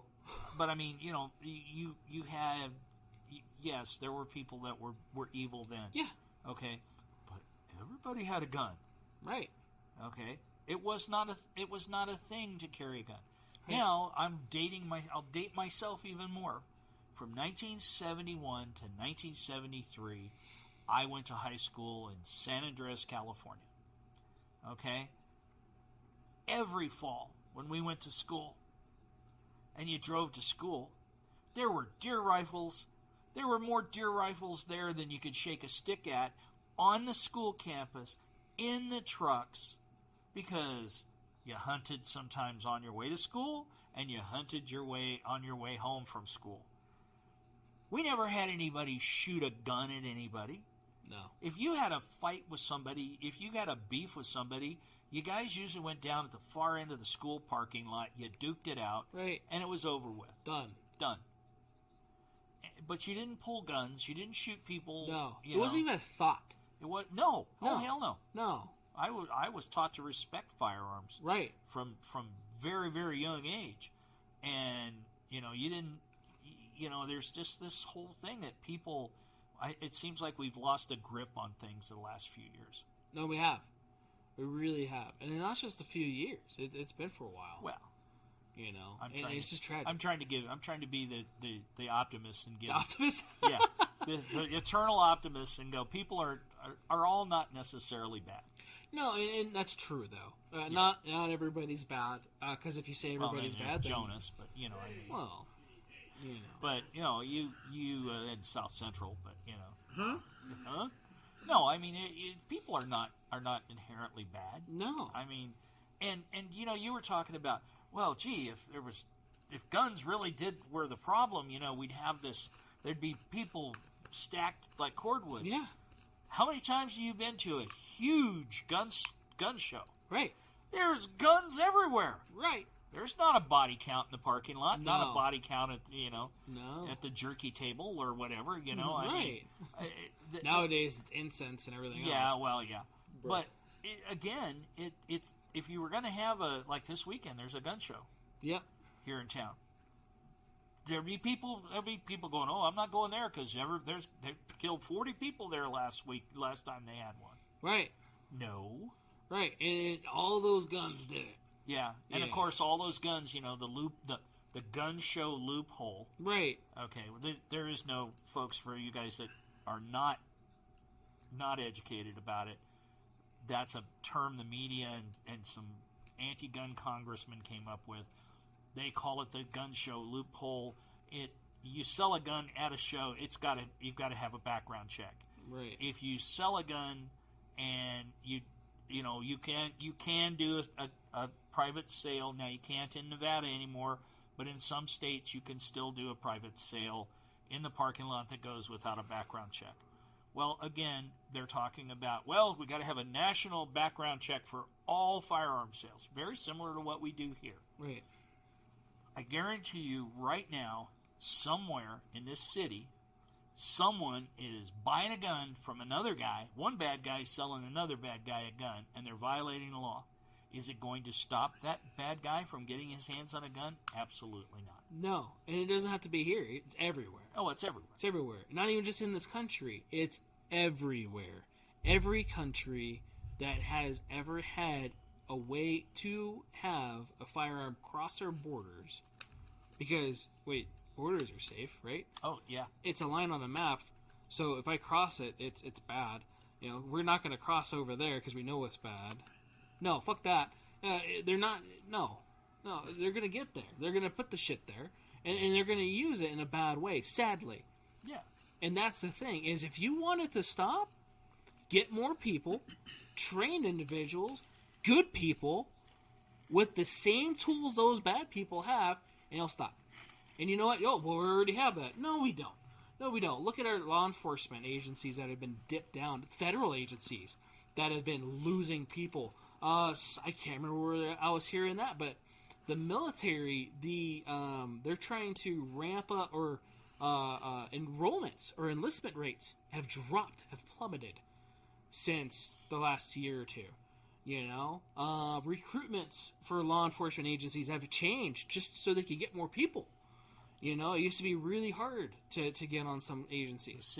The city of Seattle announced this week that they are no longer going to investigate sex crimes against adults, because they have taken the detectives who were doing rape investigations and they've put them in uniform, because they are nearly 200 police officers down from there, because nobody wants to work in Seattle. No. And Portland is getting to be the same way. Portland Right. Police Bureau. I saw pictures of Portland the other day. Oh. It looked like a third world country and then some. It was horrible. Well, the federal building is still just basically a shell. I don't doubt that. Yeah. No, you can't go downtown. My youngest daughter was working a few years ago, was working for a bank, and they offered her a manager's position, and it was the bank that was about downtown, about 2 blocks from Pioneer Square, where they started all the Antifa riots started.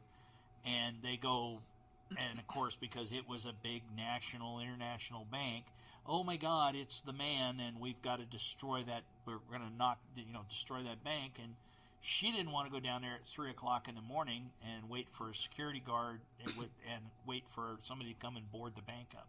Right. So she quit the bank. Yeah. So I don't blame her. I don't blame her either. I was very happy that she Right. made that informed decision about not. That's a doing very good decision. And let me tell you, that young lady is a forensic technician for the state of Oregon's medical examiner's office. She gets to see people in their absolute worst.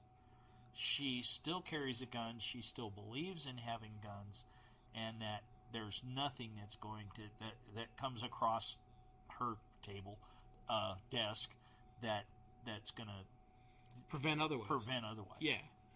Yeah, and and I know guys who have seen. I've got some friends of mine that are homicide detectives. Robbery homicide detectives in L.A., robbery homicide detectives here. And my hat's off to them. That's one of the crimes I've never had to work. right, I never was in a position to work, and I'm glad. yeah, Because I really, but they're the ones that speak for the dead. yeah, And, that's a tough, and they see people all the time. But guess what? They all still carry guns.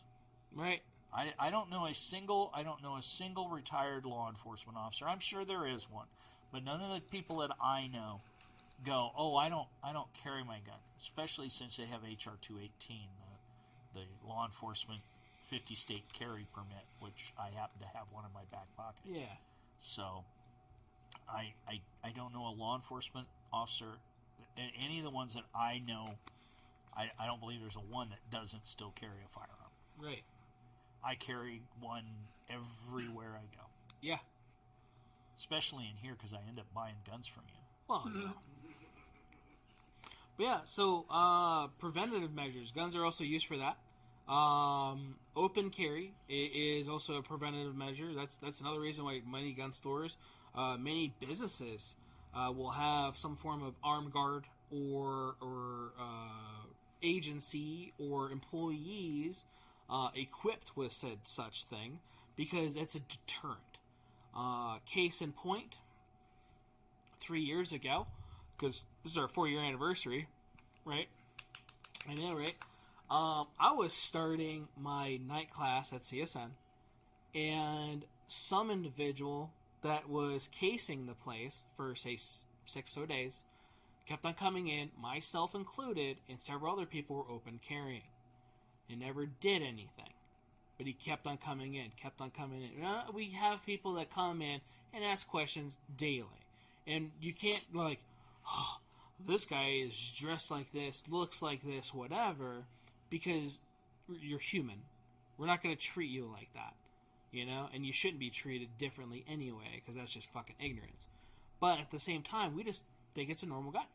And he seemed that way. That guy actually ran off with 2 revolvers. My wife, who was helping him, was not carrying. The person that was carrying in the store was concealed carrying. It just looked like he wasn't. Adam. To where they had to chase him down, got him, and we retrieved those revolvers back.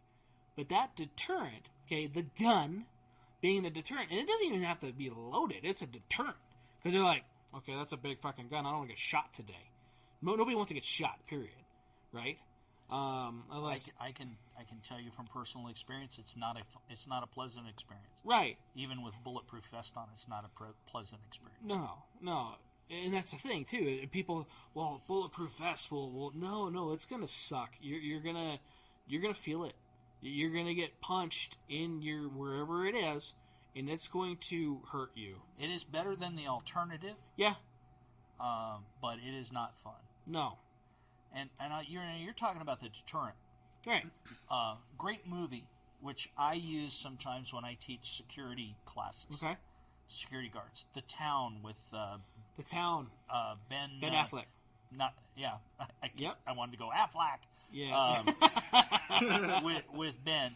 Yeah. They talk Boston. About and it's Boston, the armored car robbery capital of the world, I guess. Right. And they talk about, hey, look, this guy does this as soon as he leaves. They're casing these guys. Yeah.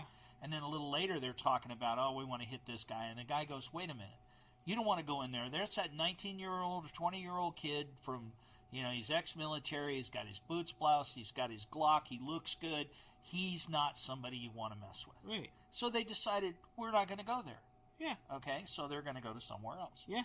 So and I'm not one of these people that that puts up a sign that says I've got guns, stay away. I put up a big sign that says my next door neighbors are anti-gunners, and I know they don't have weapons, so, just, I don't Fun do that. little move there.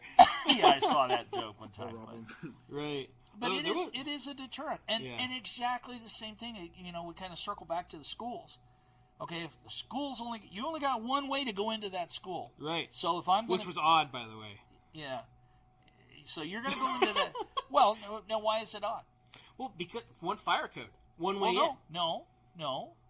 Because, remember, all the other exits are locked. They cannot be opened from the outside without a key. Yeah. And if they need to open them, they push the bars and the doors open.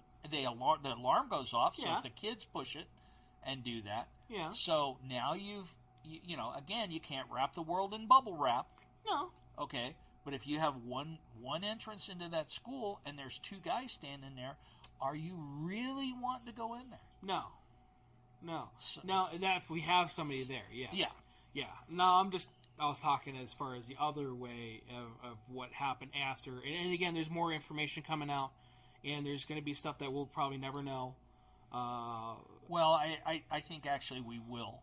At some point, we're going to know exactly what happened. Yeah. And they got... And I teach, as you know, I teach active shooter to law enforcement, and I teach it at the State Department. Yeah. Ever since Columbine, pre-Columbine, it was okay. There's a situation here. Let's get the SWAT team here. Okay, this is a situation, guys. Squeeze up and let's go. That's why those guys were allowed to run around in Columbine. Okay. Since then, it's been active shooter is like get you and the first 2 or 3 guys that show up, you grab your stuff and you go in. Okay, you go to where the shooter is, you go directly to him. You don't stop to help wounded people, which is really tough. Yeah, it's really tough for guys to step over a person a bleeding body. who's going help me, and to step over that person, right? Because more people are going to die if you don't. Yeah. So, and I understand. I don't know. Again, I don't like to throw rocks at. I wasn't there.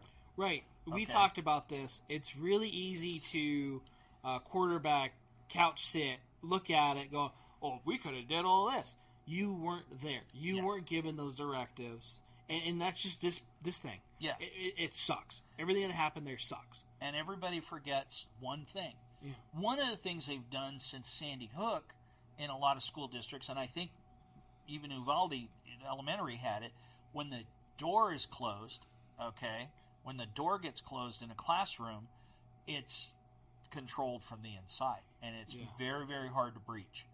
So, but I still don't understand, and one of the things that we teach is, I don't care what command says. You three guys just showed up. You hear shots. You go, all right, guys, let's go. Right. Okay. You go to the shooter and you neutralize him. Right. Okay. I don't care if Chief says, wait till I get there, or this or that or whatever. The command process at that point is taken out of it. Right. You're the command process. Yeah. The guys who are on the ground. I don't know why they got bogged down. Right. And that was the thing, one of the things I heard after, and again, I don't know 100% because of new information, and again, I wasn't there, but my understanding now, and what I've heard, was that since there was no shots being heard, it wasn't deterred as a active shooter, it was a barricaded situation, which gets treated differently. So... Yes and no, because... Right. It's an active. Once it's an active shooter, it's an active shooter. Thank you, because then you could actually barricade yourself. Yeah, and you're giving this guy time to a lot more time. I don't. Okay, if they got bogged down at the door, my thing was single-story school. I know there were some SUV cop cars there and some truck cop cars. Why didn't somebody pull into the schoolyard, and pull right up to the windows? Break the window out and shoot this guy. Right. Okay. Put 3 or 4 guys in the back of a pickup truck, back up to it, break the window, and shoot this guy. Right. Okay. Or get kids out if that's the case, or make entry in that way. Right. Okay. Those are questions I have, and again, I'm not bad mouthing these guys because I wasn't there. Right. But the protocol as it stands right now, and I guarantee you, active shooter is going to change in the next year. Yeah. It's going to be again. There's going to be some new protocols in this thing. I think you're going to see. I think you're going to probably see something like every school cop in America in a school district has got a master key to get into every school door. Right. Which I would kind of hope that anyway. Well, I would hope that anyway too, but obviously that was not the case. Right. Of course, you're talking about an 8-man, including the chief police department for that school district. I think you're going to see law enforcement, street cops, get training in breaching and get breaching tools. Maybe not every car is going to have breaching tools in it. Every other or something. But there's going to be some breaching tools in there. Right. Okay, things that you could have, 12-gauge shock lock, that kind of stuff. Well, yeah, or shit, even as a battering ram, crowbar. Well, battering ram, though, if the door's inward door, you're going to be... It was a little bit more difficult. Yeah, I know most of those are inward doors, so... Yeah. But yeah, some sort of something. Yeah. We don't need the entry blast C4 water.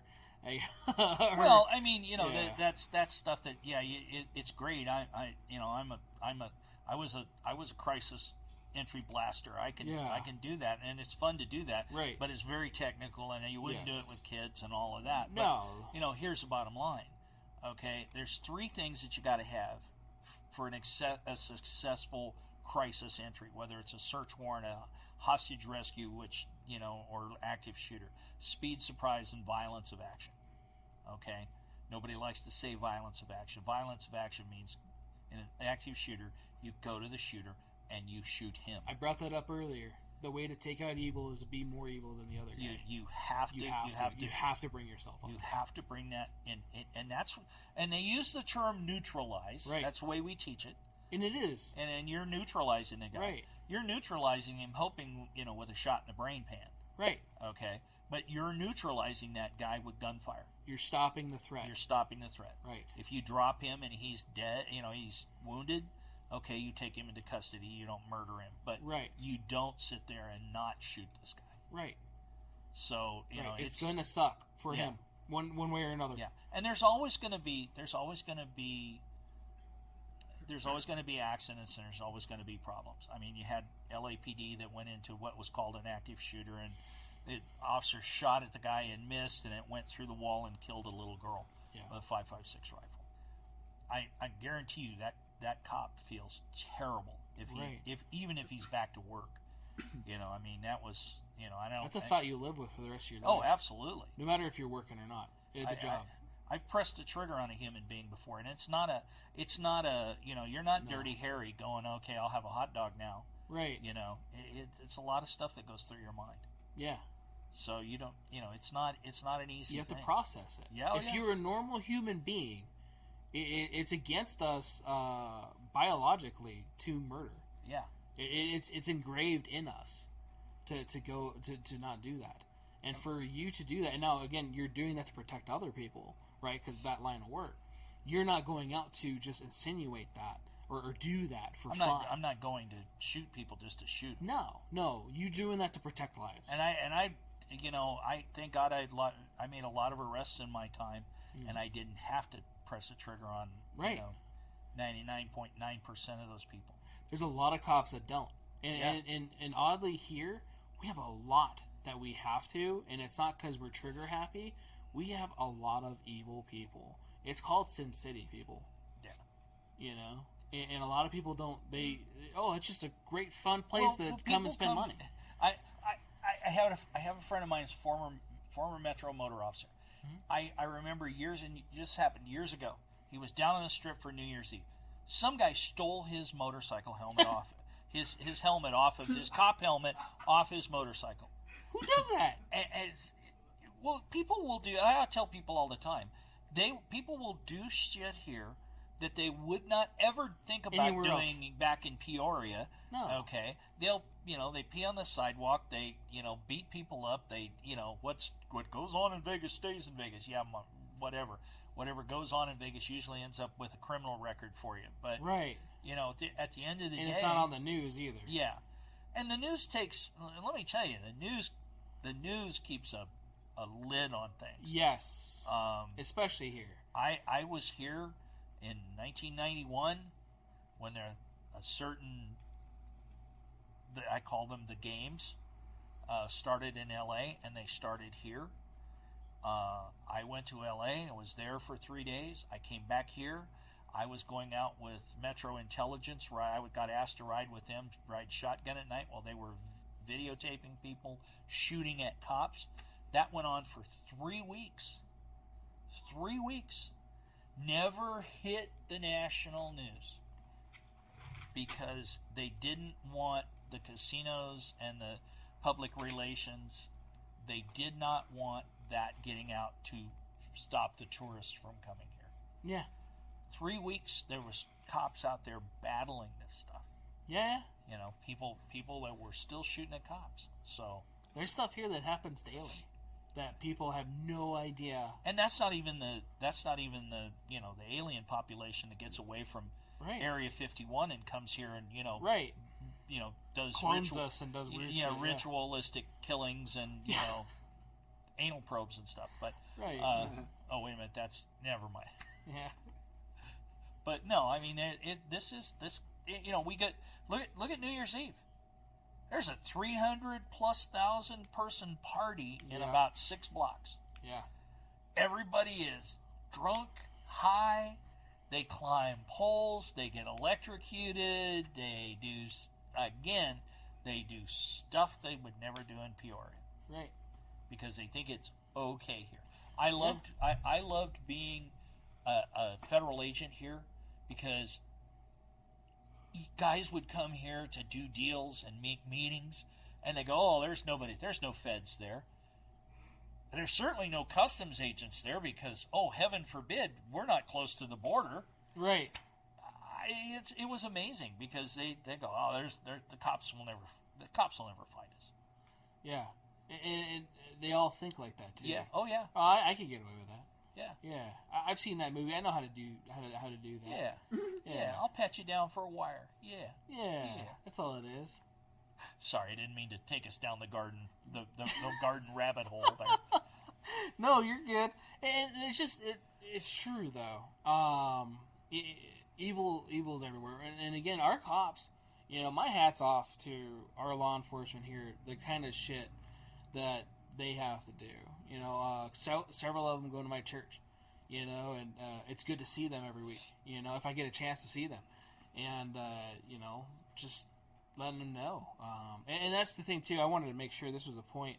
If there's any of you guys that want to actually just talk about any of the stuff we're talking about tonight, and you don't feel safe talking about it to anybody, this could be your gun safe space, okay? And I'm trying not to make that funny, but that's the thing, is you come in here, we hang out.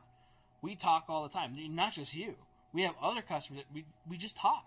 And there's a lot of people that take this stuff the wrong way. And if you think that you're going to be taken the wrong way in some aspects, or you want to just talk about that type of shit, you've been through some shit, you want to talk, fucking come in. We'll hang out. The biggest thing is getting that and taking care of those thoughts, and making sure you're not alone. I've had 3 of my friends in my career commit suicide, right? Because they couldn't handle what they saw, and what they did, what happened in the street. They couldn't handle it, and that's a shame. And now, we have 22 young men and women that come back, from the military, that 22 a day. 22 a day. 22 a day is the average. Right. That commit suicide because they can't deal with the PTSD of what they saw in this 20+ year, war on terror. Right. So, and it's the same thing with cops, and people don't realize that. And like I said earlier, it's starting to come out, and I'm really glad. In a way, I'm really glad that it's becoming much more accepted. That, hey, dude, you go pick out. I'll tell you what, you go pick out a baby out of a crashed car, or a baby who has been neglected and died from neglect because the parents didn't feed them because they were too busy getting A high. limp little baby. A limp little baby. Yeah. That, I don't Covered care in who. his own I don't shit. care. I don't care how tough you are. Right. How big and bad you are. That's gonna eat That's at your gonna soul. fuck with you. That's Oh, gonna yeah. eat your soul. Oh yeah. And you gotta be able to deal with it.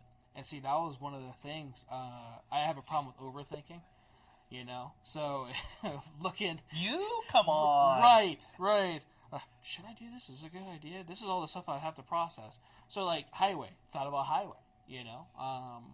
How many car accidents where there's families just spread across the road, you know, and kids, and so on and so forth. Not having to deal with dumb people, I could deal with dumb people all day long. That's fine. It's the other shit that, you know what? After a while, I know it's going to get to me. And if I'm going to do something, I want to do it for a long period of time. I don't want to just like, I'm here, guys, and oh, shit, never mind.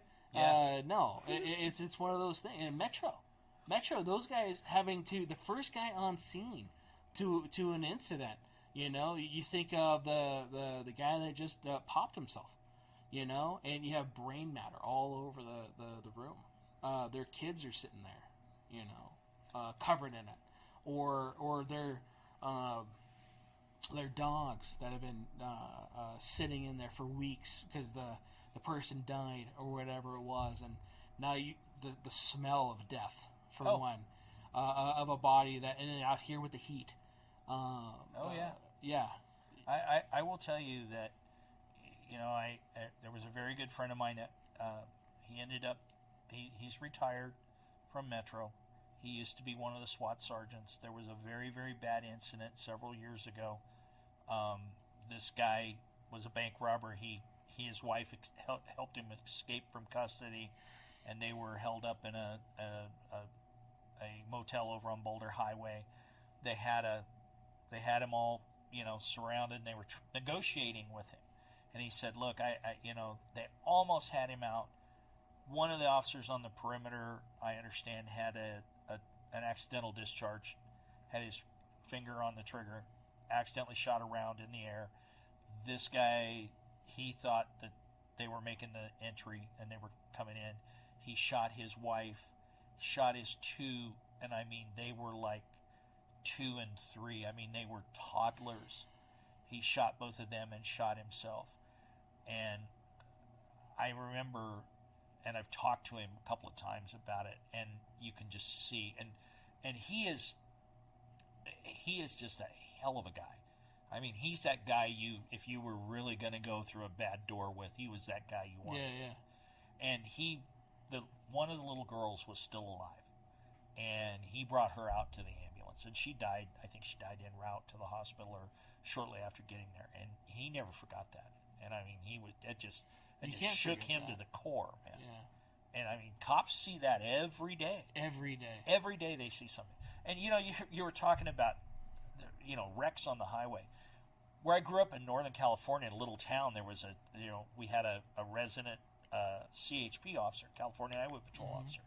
Well, his son and I were best friends when we were growing up. Well, his dad got the Highway Patrolman Monthly magazine. Well, the Highway Patrolman Monthly magazine was kind of like red asphalt on the papers. You know, it was like it was that, who can have the most gruesome wreck of the month? Oh my God! And there was like pages of this, and you know, when you see like I will never forget it. You know, here I am, like 14 years old, and you know, we're looking, you know, every month, you know, hey, Dad's magazine hits. Oh, let's look at this, you know. Yeah. And here's this guy's face and his head stuck between a set of dualies on a 18-wheeler, gotten run over and of course decapitated, and his face is sticking out. And I mean, those are the guys that go and pick that up every day. Yeah. Every day those guys do that. Yeah. You know, and you have to create the perimeter. You have to sit there and wait. You gotta process everything, all the paperwork afterwards. And it's not just that. That's part of the job. But you're actually having to relive it repeatedly. And then afterwards, especially nowadays, the crisis stuff afterwards. Oh, yeah. The trauma, they have trauma guys. They have chaplains that come in and try to make sense of it all. It'd be nice. It'd be really nice. It'd never happen, at least not and I hope it doesn't really happen, but, it'd be nice, and you got off the shift, if you saw something like that, you could go, oh, excuse me, I'm going to hit the erase button. Okay, I'm good. Right. But that You never don't do happens. it. That's burned in that memory bank, and it'll be there forever. It will, and it's unfortunate. And again, I think they get a bad rap for that. Oh yeah. And yeah.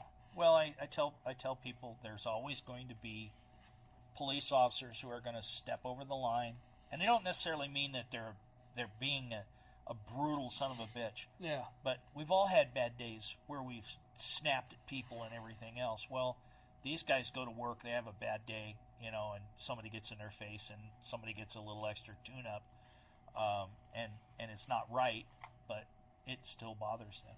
Yeah. So those are things that, you got to look at. No, yeah. Yeah. And so my other thing with gun policy, and they're talking about... Yeah, we sort of went we down. went out. But one of the things that they want to bring out is the only people that have firearms is law enforcement. And a lot of we don't have it. I'm sorry. We don't have the manpower. We don't have the ability. There's so many cases, especially recently, where you're your first responder. You're your own first responder. And I can't emphasize that enough. And I don't give a fuck if we get taken off of YouTube because of this. But you're the only person at that time that's responsible for your life, those around you, especially say your loved ones, because you're probably going to be with them at the time, and you never know when it's going to happen. It's not planned. It's not. When I go out and do trainings and they do like time shoots or like go at the buzzer or whatever it is, I try to make sure I'm as distracted as possible. And the reason being is it's not going to be this perfect, I'm just shooting paper, because it's not. Oh, holy hell. Yeah. Exactly. My mind is off somewhere else. I'm thinking about 50 million different fucking things. My hands are far away from it. I'll even put my hands in my pocket. Because when that happens, you're going to be close to condition white. Yep. That's when it happens. It is when you least expect it. And if you guys don't understand what condition white is pretty much the You're oblivious. Yeah, you're oblivious. I was going to say that. You're breathing, and that's about all. you don't know who you are. You didn't. You're that person that's walking across the street, talking on the telephone or doing a text and not looking at the traffic. Right, and that's the vast majority of our population nowadays. Oh yeah, you got your head stuck in this. Right, and you know what? I am guilty of it from time to time. I really am. Social media stuff that I have to keep up with, text messages, phone calls, emails, constantly. This little fucking thing runs your life, and it sucks. Well, you were talking a second ago about being your own first responder. Yeah. And I'm gonna throw out two little facts, and then you can tell me to shut up and go home. Okay. two things. I've always lived by this, and it's when seconds count, the police are minutes away. Right. And I translate that when I teach active shooter, because when I tell police officers, I say, okay, if you're on this side of your beat and on the complete polar opposite of your beat, there's an active shooter call. Yeah. Running code 3 in normal traffic, how long will it take you to get there? It's usually 7 to 10 minutes. Then you break it down, and I think it's changed, but they break it down, and they're very conservative that every 15 seconds it's a possibility in an active shooter, a loss of life. Yeah. So four people a minute get killed, and you're 7 to 10 minutes away. Times 7. That's a lot of people. Right. And that's the thing that people don't understand is that, It's 28. I thought you were looking for a calculator. Oh. I know how to do math. I thought you were going to ask Siri. Oh, yeah. Siri, what is... No. What's 4 times 7? But, that's the thing that people don't realize. And a lot of times cops, when we first started teaching active shooter cops, that was like the shocking thing. Yeah. You know, and it's real life. It's real life. And Yeah. I said, you know, you're rolling code, and you know what it's like to roll code through traffic, and people won't get out of your way, No. and they don't see you. You mean you're supposed to pull over to the side? Yeah, you're supposed to pull a right and stop. Yeah. Oh, yeah, Where do I whatever. go? Except for me, anyway. Yeah. You know, it takes forever to get there, and then you got to get out. And you know, if you have a rifle or a shotgun, you got to grab that. Then you got to get a couple of guys there, and then you got to go in. That's a lot of time, and minutes are Minutes hours. matter. Yeah, minutes. Yeah. Seconds matter sometimes. Yeah. And that's why I think there's going to be a massive change in how we deal with active shooters Right. after this investigation of Uvalde is done. And you know, it sucks that 19 kids and 2 teachers got killed. Yeah. But I'm not ready to hang police officers. No. And say you guys screwed up and you caused those kids and those adults Right. to be killed. That's not fair to them. Now, if it comes down the road, there is going to be some changes, I'm sure. Right. No, I did hear, and again, other information for that. There was 3 border special agent guys there. They called in on top of that, and then it was the one guy, the off-duty agent with the shotgun from the barber shop, I guess. But he didn't make entry. He went there and got his wife, who was a teacher, and his child out of the school. Okay. The BORTAC guys, the tactical team for the Border Patrol, okay, they showed up. They because they're not very far from the border in Uvalde. They heard the call go out, so they rolled over there. Well, when they got there, almost an hour, 40 some minutes into this thing, they didn't, they broke out the shields and they said, dude, guys, squeeze up. One of the guys, the guy who killed a guy, he was off duty. He jumped in his truck and rolled over there. Didn't bother even to throw his green uniform on. Yeah. He threw his body armor on. He got his M4, and they went to war. And he's the one that took the round right in the top of the head. I mean, skimmed the top of his head. If he'd have been a half inch taller, he would have been killed. Didn't have a helmet on, none of that. And he went in there, they breached, and he went in there and they went in there and neutralized that guy. Yeah. And God love him for it. Right. I mean, that's what when you're on a tactical team, I hate to say this, but that's what you live for, is to be that you train and train and train to make that crisis entry, to go in there and take that to stop that threat. Yes. And God love those guys for being there. Right. And, if... Who knows what would have happened? Oh, hey, if that, I don't know if Uvalde PD, not the school district, but the PD, I don't know how big they are. If they had a SWAT team, I don't know if the county had a SWAT team. Right. They're 70-some miles from San Antonio. I know San Antonio's got a SWAT team. It's a big city. I would hope so. Yeah, but I mean, you're 70 miles away. Yeah. Hey, time you get everybody, hey, let's go. And who knows if they're tied up or not? Right. You can't go when you're in the middle of doing a search warrant. No. So it's going to be a lot coming out of that. And I think, I just want people to understand, especially the non-gun guys, and even some of the gun guys. We need to have that conversation. It needs to be politics out of it, the emotions out of it, and go, okay, what is really, truly going to work? What's going to work? For the short term, it's got to be, you've got to do something and harden the schools. Right. You've got to bring, security people in, armed security people that are ready to deal with the threat. Right. That's the short term. Yeah. The rest of it can be worked out, but it has to be worked out by people who are not ready to go, oh my God, we have to do something for the children. Yeah. I watched a woman today, a congresswoman, and she was all but in tears because we've got to save these kids. Okay, we do. I agree with her. Yeah. But she needs to calm down. Right. Let's have a calm, rational discussion about what really is going to work. Yep. Throw the emotions out. Throw the politics out. I don't care what party you are. Throw it the hell out. Yeah. Throw your agendas out and sit down and say, okay, here's the problem. Yeah. What will work? Let's try this. No, that won't work. If you really care about the kids, throw the shit out the door. Yeah, throw it completely out the door. Yeah. But it's not going to happen in D.C. No. Because you've got both parties going. They've just been doing this. They're doing this. Yeah. And it's not going to happen. And it's not that neither one of them is right. One of them is more right than the other, but there's this.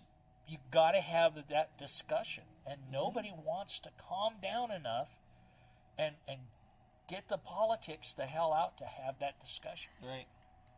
Put a couple of different. I mean, you could probably have regional problem solvers. Okay, bring educators in, bring law enforcement in, bring security people in. Sit down and say, okay, what's our problem? We got guns. We got people who are evil. We can't. How do we stop it? Okay, how do we slow it down? You can't legislate evil away. No.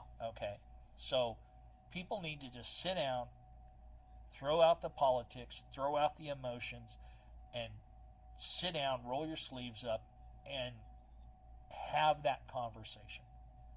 And then when you guys sit there and go, you're right, that will work. Okay?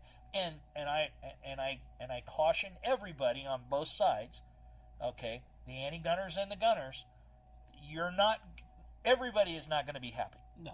Okay? But I don't think,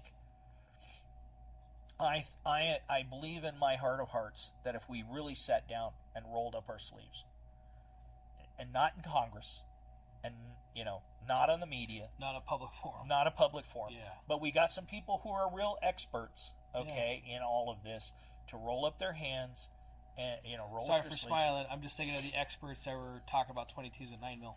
Well, yeah, and obviously not that man, because he doesn't know his. Well, that was an expert that told him, by the way. Yeah, well, whoever told him that was not an expert. But anyway, the reality of it, throw all that hyperbole out, sit down and have a conversation. Yeah. It's all. It to me, and I guess maybe it's because I'm old. That got a problem. Why don't we sit down and fix it? We sat down and went from, oh my God, I'm not getting in that rocket and going even just to orbit this planet, because that thing's going to blow up, to 10 years later they're walking on the moon because we sat down and we fixed a problem. Right. That same tactic, throw the politics out, out, and have that. A lot of stuff that you're bringing right now is coming into where people are trying to come up with their own ways and their own rationalizations and reasonings. Like they talk about budgets. Okay, budgets. That's why we can't put people in there. Yeah. Okay, so why? And you talked about the COVID budget earlier.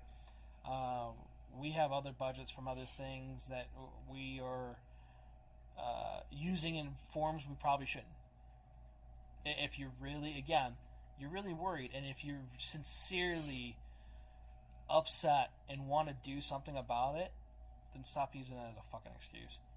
Because I'm sorry, we have the budget. We have the manpower. I always remember Judd Hirsch in Independence Day, the first movie, and he was talking about, well, I didn't sign the budget for Area 51, and he goes, what are you? He's an old Jewish guy, and he says, what are you dummy? You think that the toilet seat really costs $400 and a wrench of $5,000? Yeah. And the Secretary of Defense kind of went, yeah, okay. So I mean, there is a lot of that out there. Yeah. Okay, and I mean, we blew $85 billion in equipment and left it on the ground in Afghanistan after 20 years. $85 billion worth of equipment. Yes. Give me $85 billion, and I will guarantee you that I will get a 99.9% reduction in school shootings in this country forever. Thank you. And 85 billion with a B. And that's not including all the billions of dollars that we're procuring for other things. Well, how many times did you see stories in those combat zones of contractors that were,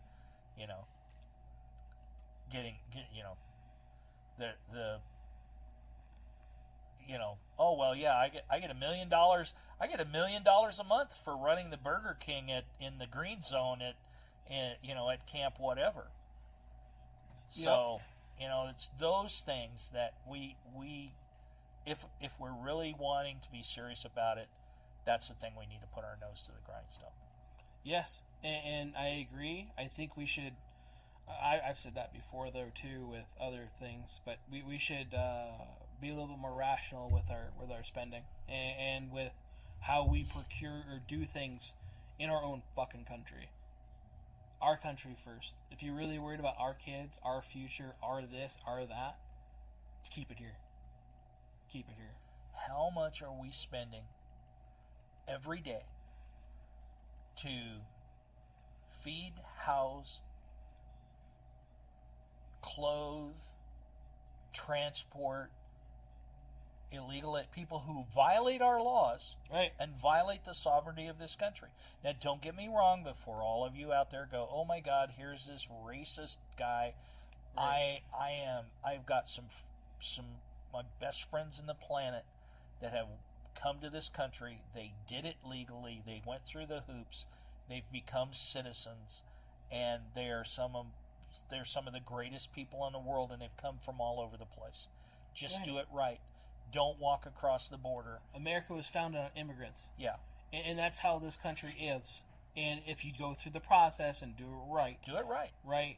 And I agree with that the immigration law needs to be changed, because it needs to be updated. But that doesn't mean until that's changed that we just go, oh well, we don't need the law. Right. We don't need to secure the border. Okay. How much money is Homeland Security spending on that? That could be, if you really want Homeland Security, well, why don't we secure our homeland?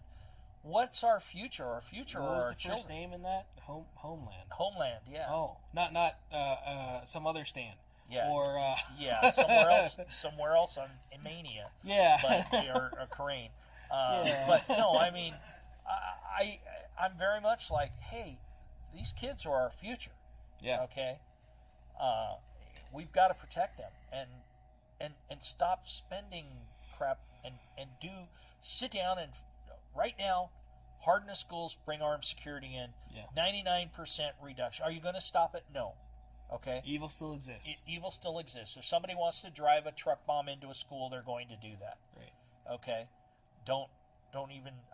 I almost was a victim of a truck bomb in Pakistan a few years ago, so it's not a pretty sight. So the bottom line is, somebody wants to do harm to somebody, they'll find a way. Evil finds a way. Yeah. So let's button it up as much as we can. Yep.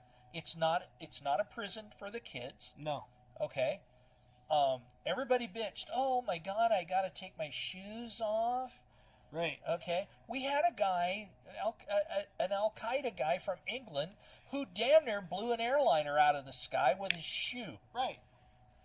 So, yeah, okay, it takes a few minutes, and yeah, you can't just run to the gate like O.J. Simpson used to be, years and years ago before he became that person.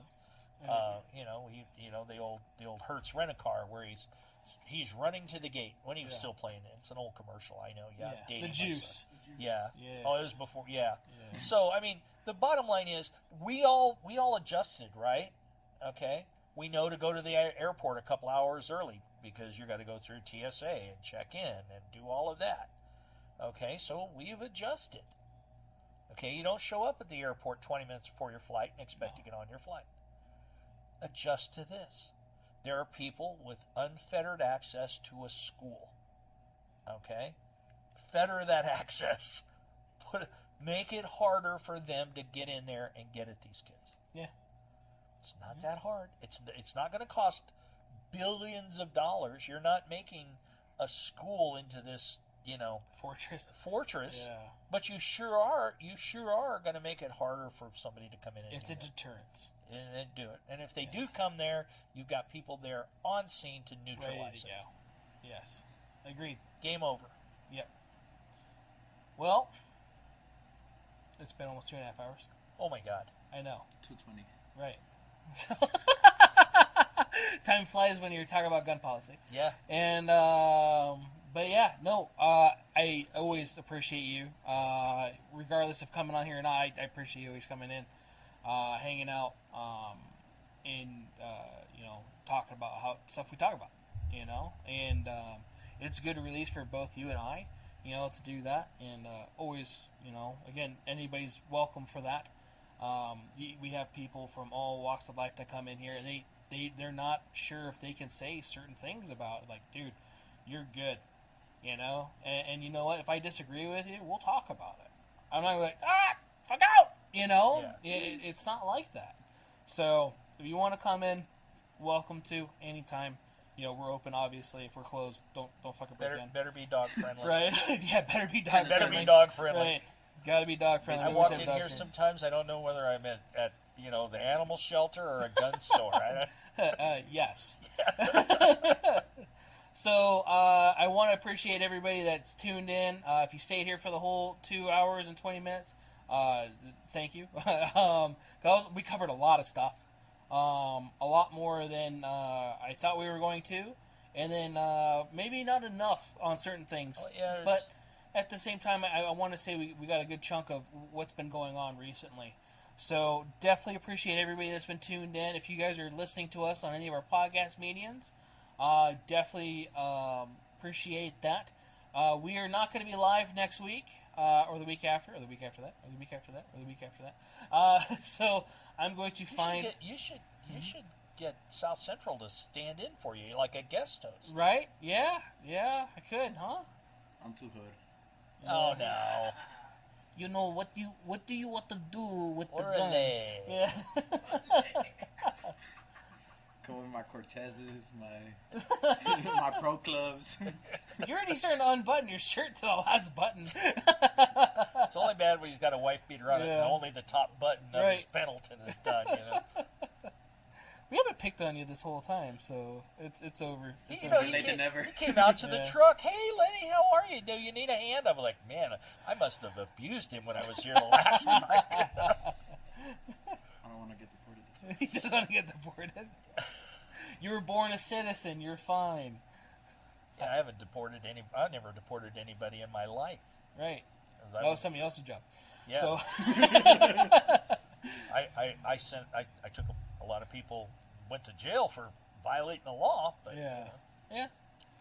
But no, I appreciate that. One of the websites I wanted to show, I don't know if you saw that, gun policy, gunpolicy.org. I found a lot of pretty legitimate stuff on there earlier. It's like one of the only websites I did. Because I went down the rabbit hole of trying to find information for everybody for this tonight. And I was going nuts. I'll bring you, I think his name is Robert Lott. Okay. But I'll bring that book over because it's a great read. Uh-huh. It's really about when you hear, the assault weapon ban stopped 17% of the crime. No, it did not. Yeah. Thank you, Vice President Harris. Right. So I just, it's a great book. Yeah. All right. Full of information. I'll bring that over to you. Appreciate that. When you're done, when you're done with night school. Right. Yeah. But yeah. So that website, if you guys want to go to that, it actually shows not just policy here in every country. It actually gives you stats in other countries and their laws, their regs, and actually their language, which was kind of fucking hard to understand. But yeah, that's kind of cool. It wouldn't go full screen, so up there I gave it the same parameters. I don't know what happened, but that website was full of information. It's kind of weird to use, but if you go on the right side, it gives you a region, so you can choose America, South America. Well, it says Americas, and then which one, and then you could then define country. So you can even go check Africa. You can go check certain parts of Asia and so on and so forth, and check their gun policy, their stats of gun use. And actually, it has good gun use, and it shows that type of stuff, which was pretty interesting. It wasn't just derived towards one thing, which many of the sites I saw was. And I looked on, there was 5 different sites. All had different information about the same exact thing that was published within hours of each other. And like, why? That's to me, that's just misinformation, you know, and it sucks. So definitely don't want to send you guys that way. I thought that was kind of neat. Hopefully you guys get some good information out of that. Our gaming channel is still good. I started doing some more stuff with that. I actually might start a gaming podcast with that. The wife had a good idea about that. Like, hey, there's a lot of gamers out there. So, you know, be kind of cool. Sorry, Lenny, you probably won't make it to those ones. I know. No. Yeah. We could teach you. Ghost in the Shell game, remember? Well, yeah, that's true. I if anybody's playing the online game Ghost in the Shell, Yeah. and all of the soundtrack for that a few years ago, I was one of the people that was shooting the machine guns and all the weapons, and they recorded that. They wanted the actual sound for the actual weapons. So Yes. it was a great week when I got to shoot about 100 different machine guns, Yes. So, including a minigun. yes. Yes. The little wind up. M134, if you guys were curious what that was. Yeah. Yes. Oh, what was that? Yeah. About $2,000 worth of ammo. Yes. Really fast. Yes. So our links, did you show our links yet? It's black. It's black? Okay, don't show our links. I don't know what's going on with her. It's probably just loading. I think the computer is slow. Shameless earlier. plug for SRT Special Services Right. here in Las Vegas. Yes, so, shameless plug, SRT training. Lenny runs that, owns, operates. I am the owner and chief operations officer. We are a high-end security, private investigations, and training firm. Right. You will never see one of my people being a mall cop. Sorry, mall cops, but You we know. don't do that. Yeah. We You guys don't. probably look weird in Mountie hats. Yeah, we would look. we would look weird on it. I tell my guys, like, I'll shoot the first guy I see on a Segway. You know? Oh, calm down, Paul Blart. Yeah. So, no, and it's really cool. I actually thought of you the other day, and I'm probably going to talk to you about some stuff here in a little bit about that. So, Okay. other than that, guys, for the next few weeks, we're going to try to figure out this to keep this going, because I definitely don't want to leave you guys in the dark with different stuff that's going on. If you guys missed any of this stuff today, Jared with Guns and Gadgets did a live stream on the whole House of Representatives with all the amendments and all the different bills they did today. And I watched that, actually a good part of that, not all of it, and a lot of it I heard. There was a lot of representatives I really wish we had, just because of, you could actually tell it was emotion. Yeah. And it was actually, like, you could tell that they cared. It wasn't like, look, dude, this is how it is. And it's not like, I need to do this for my voters. No, and I truly believe that, we're talking about, this is a very raw subject for everybody. It is. Okay, but we have to get past that emotion and Right. say, okay, we can cry, and yeah, these kids lost their lives, but what do we do to stop it? Right. If I seriously thought that if I gave up my guns, that we would all be safe and there would never be another kid shot in a school, Right. or nobody would ever try to harm me or my family, I would have no problem in it. Yeah. Okay, I would miss it, but I would do it. But it isn't. It's not going to happen. That's not reality. It's not reality. No. The world we live in is just full of evil. And until So, they it sucks. develop the Star Trek phaser where you can set it and stun Set it to stun. stun everybody, then Right. of course violence is going to go crazy. Yeah. Somebody's not stripping my truck, are they? No, just looking at a reflection of somebody. I don't know what he was doing on the floor, but doing some cool guy. He saw you? Yeah. So anyway, Christian's doing something weird. He saw your reflection. Yeah. There he has earbuds in. So anyway, thanks again for tuning in, guys. Appreciate you. Don't forget to like, subscribe, hit that bell notification, and take care. Be safe.